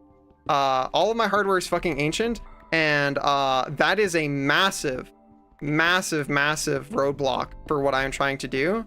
Because in order for me to pump out these animations at any sort of timely fashion, I need more modern hardware, because the current hardware that I have is old enough that rendering things out to the quality that I'm trying to have, which is like, I think one of the things I'm leveraging to try and make my stuff attractive is that I want it to be really high quality. It just takes fucking forever. Rendering out the full extent of an animation took like leaving my PC on, rendering it for like 5 days straight, like overnight, all through the day, only stopping when I'm like starting my streams. And that also means I can't work on other animation work while this is happening. So I'm just like, all of my shit has to go on pause to like continue, thank you, to actually push shit out. So I have this dilemma of that, and I'm like, what can I do about it? And so last week, I bit the bullet on that and decided once again to make what I would consider a very uncharacteristic financial decision, where I go, I technically have this money saved. However, it is my my remaining cushion of what if things go wrong, what if I get injured, what if something bad happens. I'm going to expend that and purchase a new computer, and buy whatever the top of the line shit is at the best deal that I can find, so that I can leverage that ideally towards being able to actually make this big step forward that I'm trying to make, and continue to make it faster. I did all the research on it, and based off of the specs that I had before, this thing's going to operate at like 5 or 6 times the speed of things that I had before. And not only is it going to do that, but I also have it and the old one. So not only is it way the fuck faster, but I can now have it pump out the actual like render labor and continue to use the other computer as a as the platform on which I will be making the new, or like I can continue making new projects and working on other projects while one is being rendered out, basically. However, releasing my first like animation thing, unsurprisingly, did not suddenly turn into, and then I get thousands of dollars of monthly support or whatever. So I am at this position where I have a basically 2 months before I'm going to be in a bad situation if I do not make a decision that makes dollars soon. And so all of this entire like multiple hours of me yapping, I didn't even realize we're past the usual stream end time.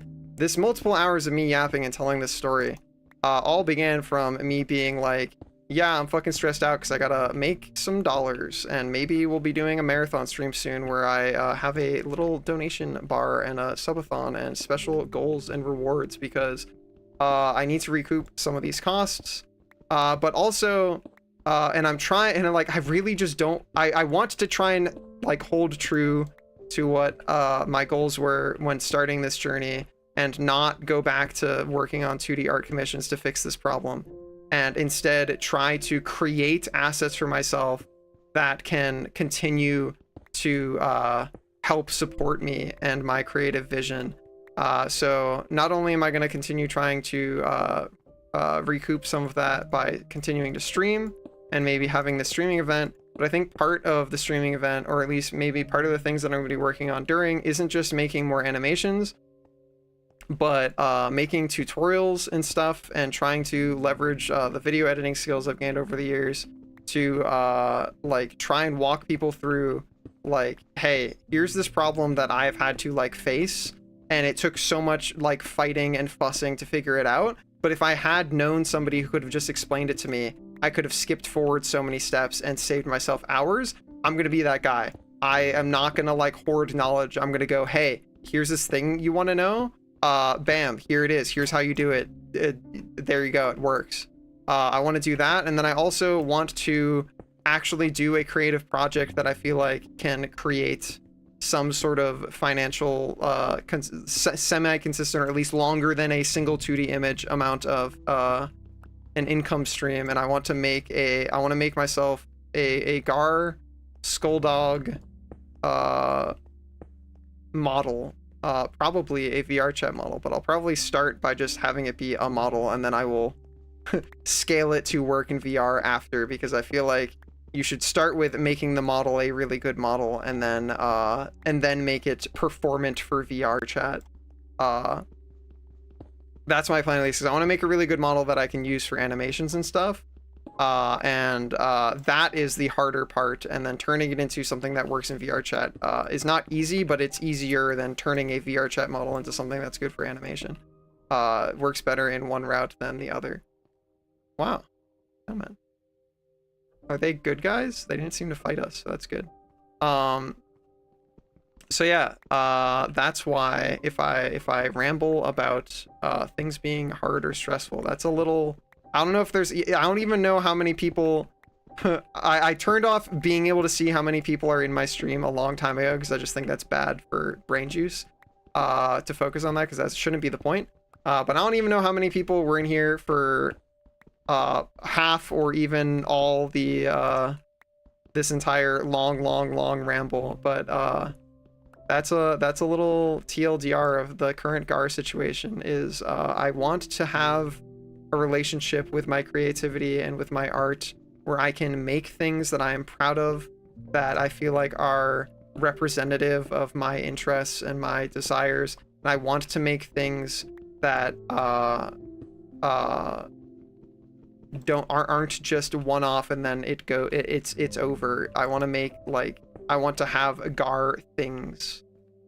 I want to have Gar characters and Gar style animations and Gar model and Gar art, more than just I drew your OC as a buff guy with his junk out. Hell yeah, BG. Hi Zormic, Gar. I don't know if you said anything about it, but thoughts on using other people's personal models in your animations? I'll probably end up doing it at some point. The main issue I usually have with that, I don't have an issue with that. That's totally fine. Maybe I would do that as a commission thing. But as I said, the difficulty is I don't want my 3D stuff to also just turn into commissions 2.0, you know?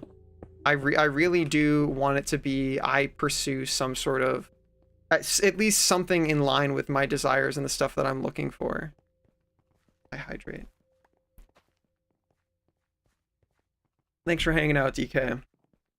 Oh, you want to get there too? Yeah, absolutely. Yeah, thanks so much, DK. I appreciate it a lot. Thanks for the cool stuff. It's very helpful in my tunneling journey. But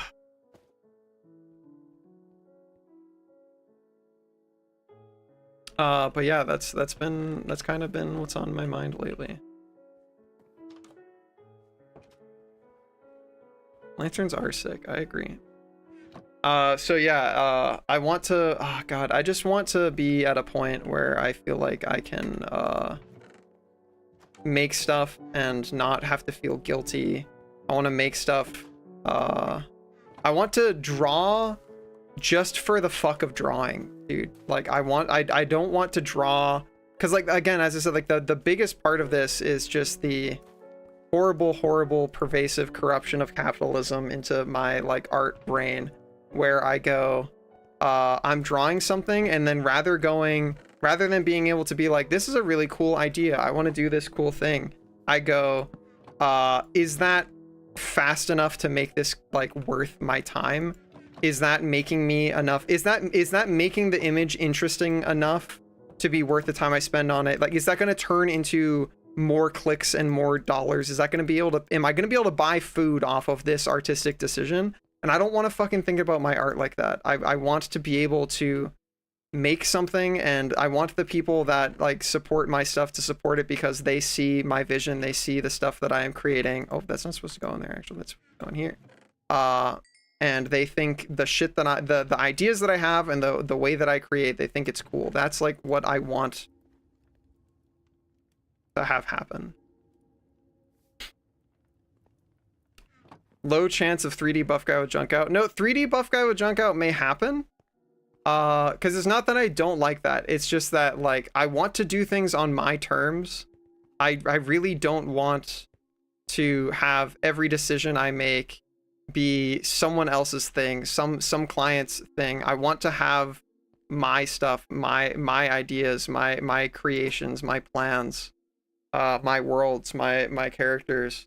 But yeah, my interests in body types and in kinks and in sexual themes are much broader than the than I feel the bulk of my 2D artwork shows.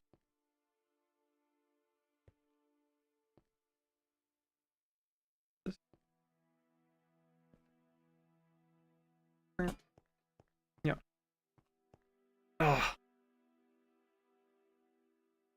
Yeah, thank you for attending my ramble. Anybody who was here for the whole thing. Now you have a somewhat better idea of how I got to where I'm at and my goals moving forward. I really want to make cool shit that nobody else is making. I want to make GAR stuff, and I hope that I can make good enough GAR stuff that it is supported by people who recognize it as cool stuff. Good night, DK. Have a good snooze.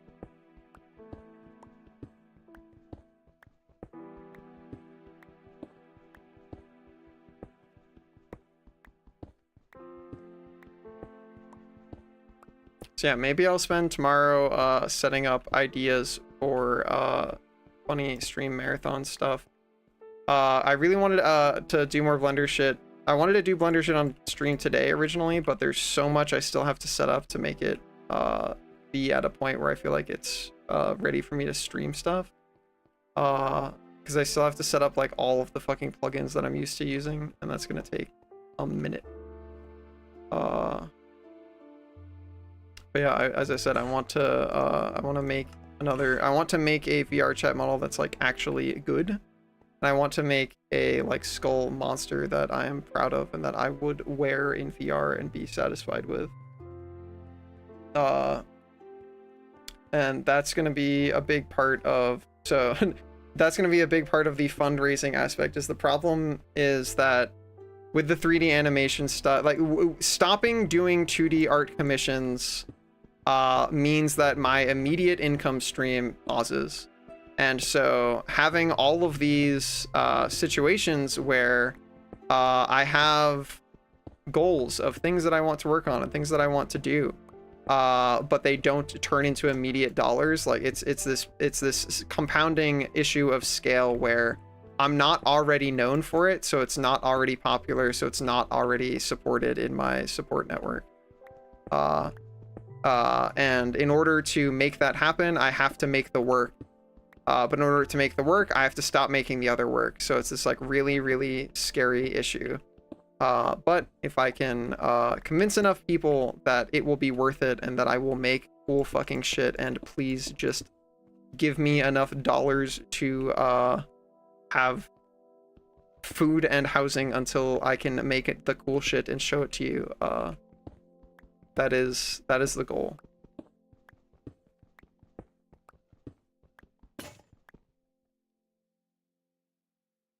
And streaming's a big part of that, because as I said, like I really enjoy streaming.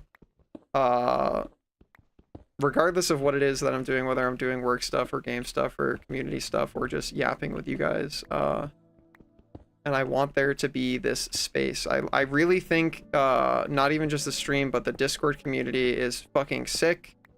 I am very happy with the people in there and the relationships that have formed in there. I really think we have a like friendly, accepting, blossoming space. And I want that to continue to thrive, and I want to contribute to that as much as I can by making more social events and organizing more gaming nights, like, and doing stuff like setting up a Minecraft server. And right now it may be shitty and have no mods, and it has been kicking me out occasionally randomly, and it's bad, but like, listen, I put it together as fast as I could, as best as I could, and it's gonna get better. I'm gonna make this really cool VR chat model, and then we're all gonna wear it. Even if you have just desktop, you don't have a VR headset, you're gonna put it on, and we're all gonna be this cool monster together, and we'll take group photos and stuff, and it'll be super fucking neat. And then we'll all go to a furry con together. And because I'll have made cool stuff and convinced enough people to give me a couple dollars every month, is that all it really is? It would be great if I had the one guy who makes $1 billion a month and can give me all the money I need, but all I really need is the enough people to believe I'm worth like half of the price of a pack of gum a month. It really doesn't even need to be more than that. Just that's enough people giving me $2 a month, and thinking that my shit is cool enough to be worth that. If I can make that happen, then one day we will all meet up at a convention, and I won't have to be working at a table. I'll be able to just hang out with people, and we'll play board games, and we'll eat snacks, and we'll trade stories, and it'll be sick. Good night, Toge. Thanks, Pendles. Yeah, and thank you, Izzy. Yeah, I agree.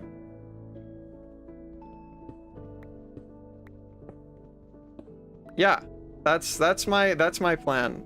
I'd like the main thing that I would like to emphasize from all of this is, like, as much as I can, I don't want this to be a me thing. I want this to be a we thing. It's not that I want to make it, I want all of us to make it.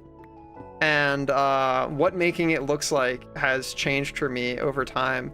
But I would love to be back in a position like I was when I was working the tech job, where I can support other people financially. But right now I need my GAR that supports me financially.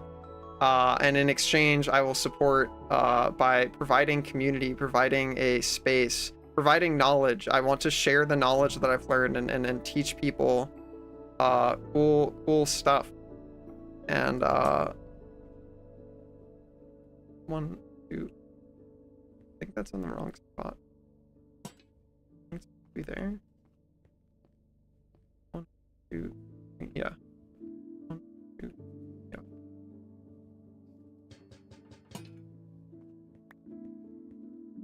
A we thing, exactly. Yeah. I want everybody to make it. I want to be able to help people along the way. I thought that was Bedrock. I thought I had succeeded in making my tunnel down. I guess that was not Bedrock.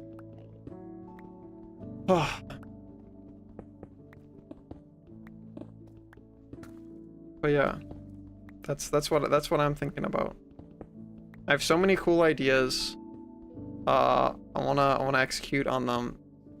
I wanna make so much cool GAR art, dude. I wanna finally, I wanna finish these commissions, the final 2, and then hopefully not have to take any more ever again, and then just be able to have 2D art be like a thing that I can do for fun again, and do to be creative, and do to make a vision. They added like 60 levels of depth past where Bedrock used to be. Yeah, where are we even at? We're at 7. We're almost at 0. It's deeper now. Wow.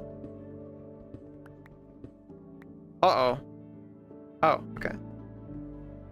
I thought we ended up back in the cave again. I was like, not the cave. Anything but the fucking cave, dude.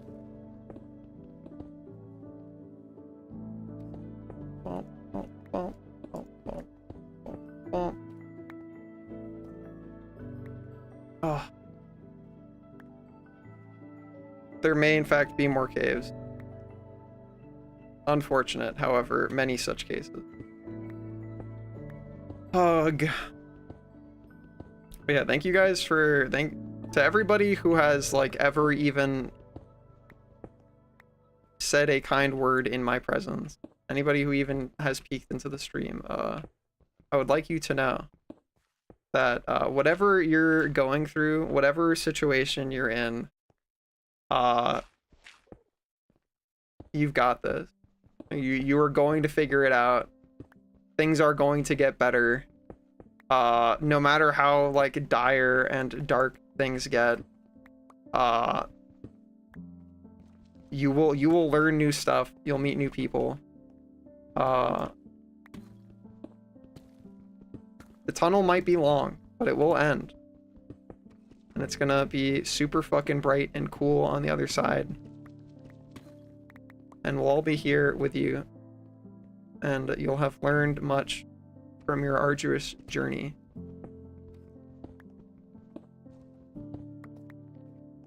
And it'll be great.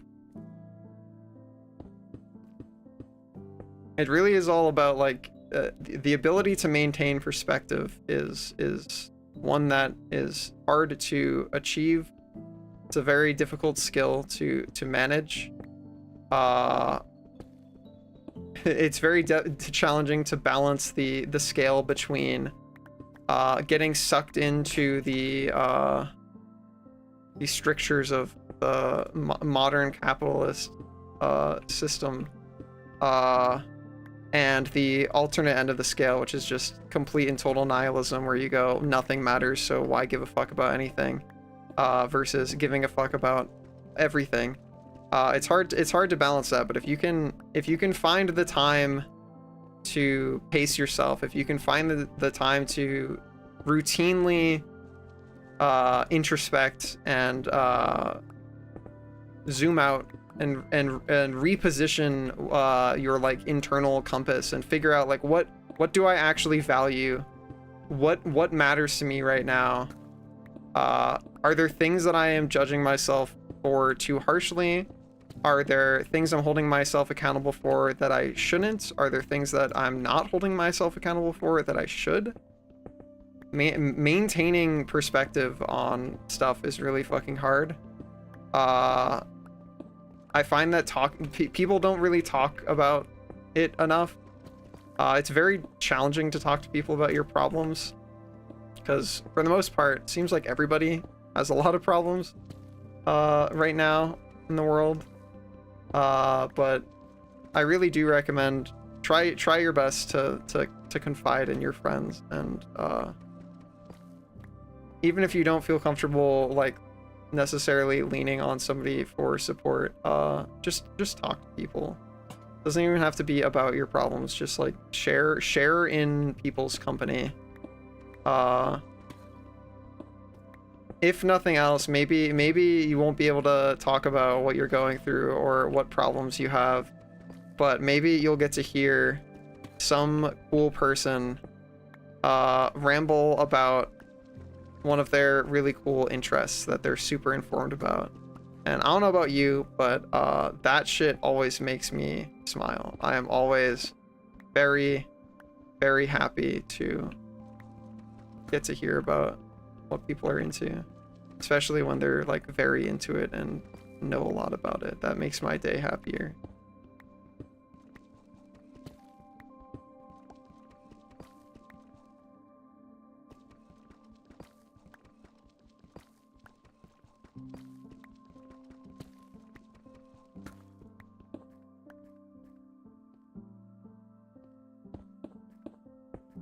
And dude, I swear to God, every time I end up in the Gar tunnel, I start a ramble about deep shit.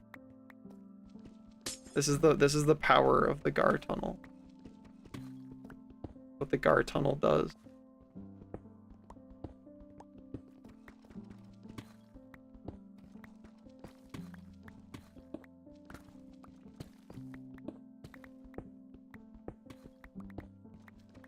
God. Thanks for the main pet. That is one of the things that's going to be very important about the model that I make is, God, it's going to have a fucking main, dude. It's going to have hair cards out the fucking ass. So many hair cards. It's going to look great.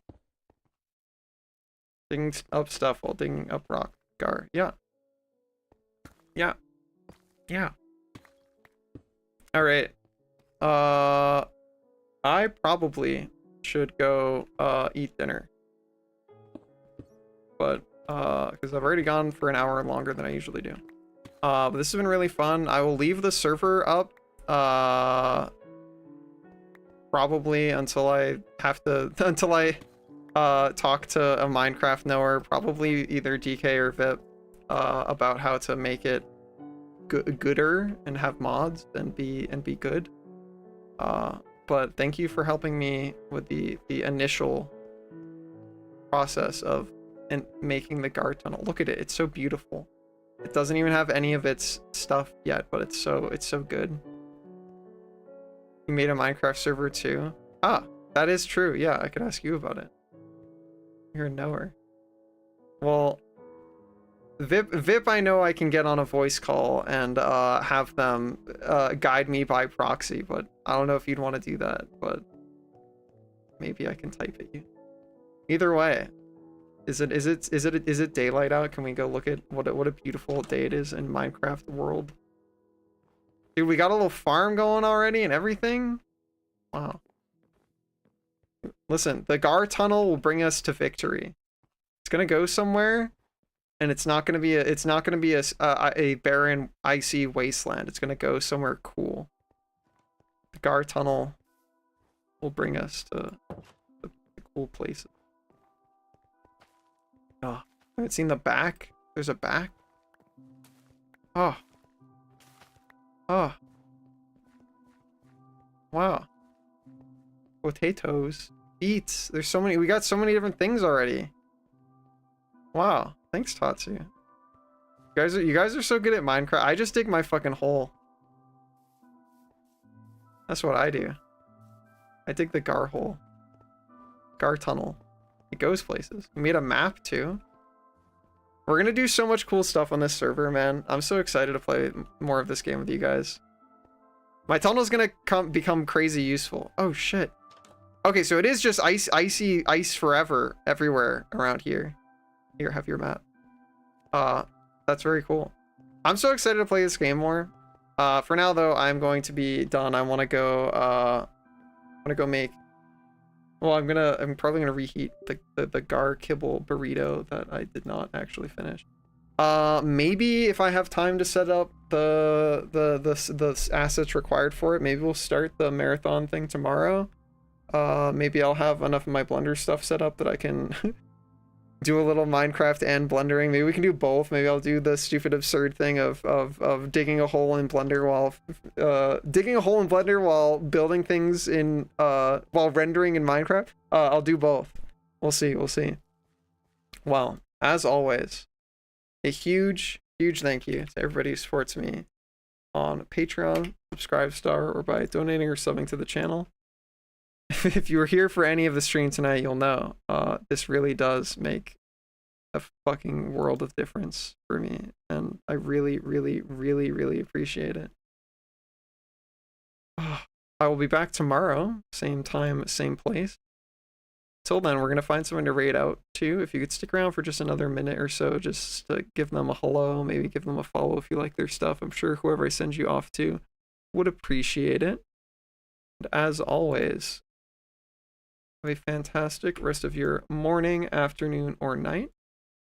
Get some good snacks in, some good naps in, and I'll see you next time.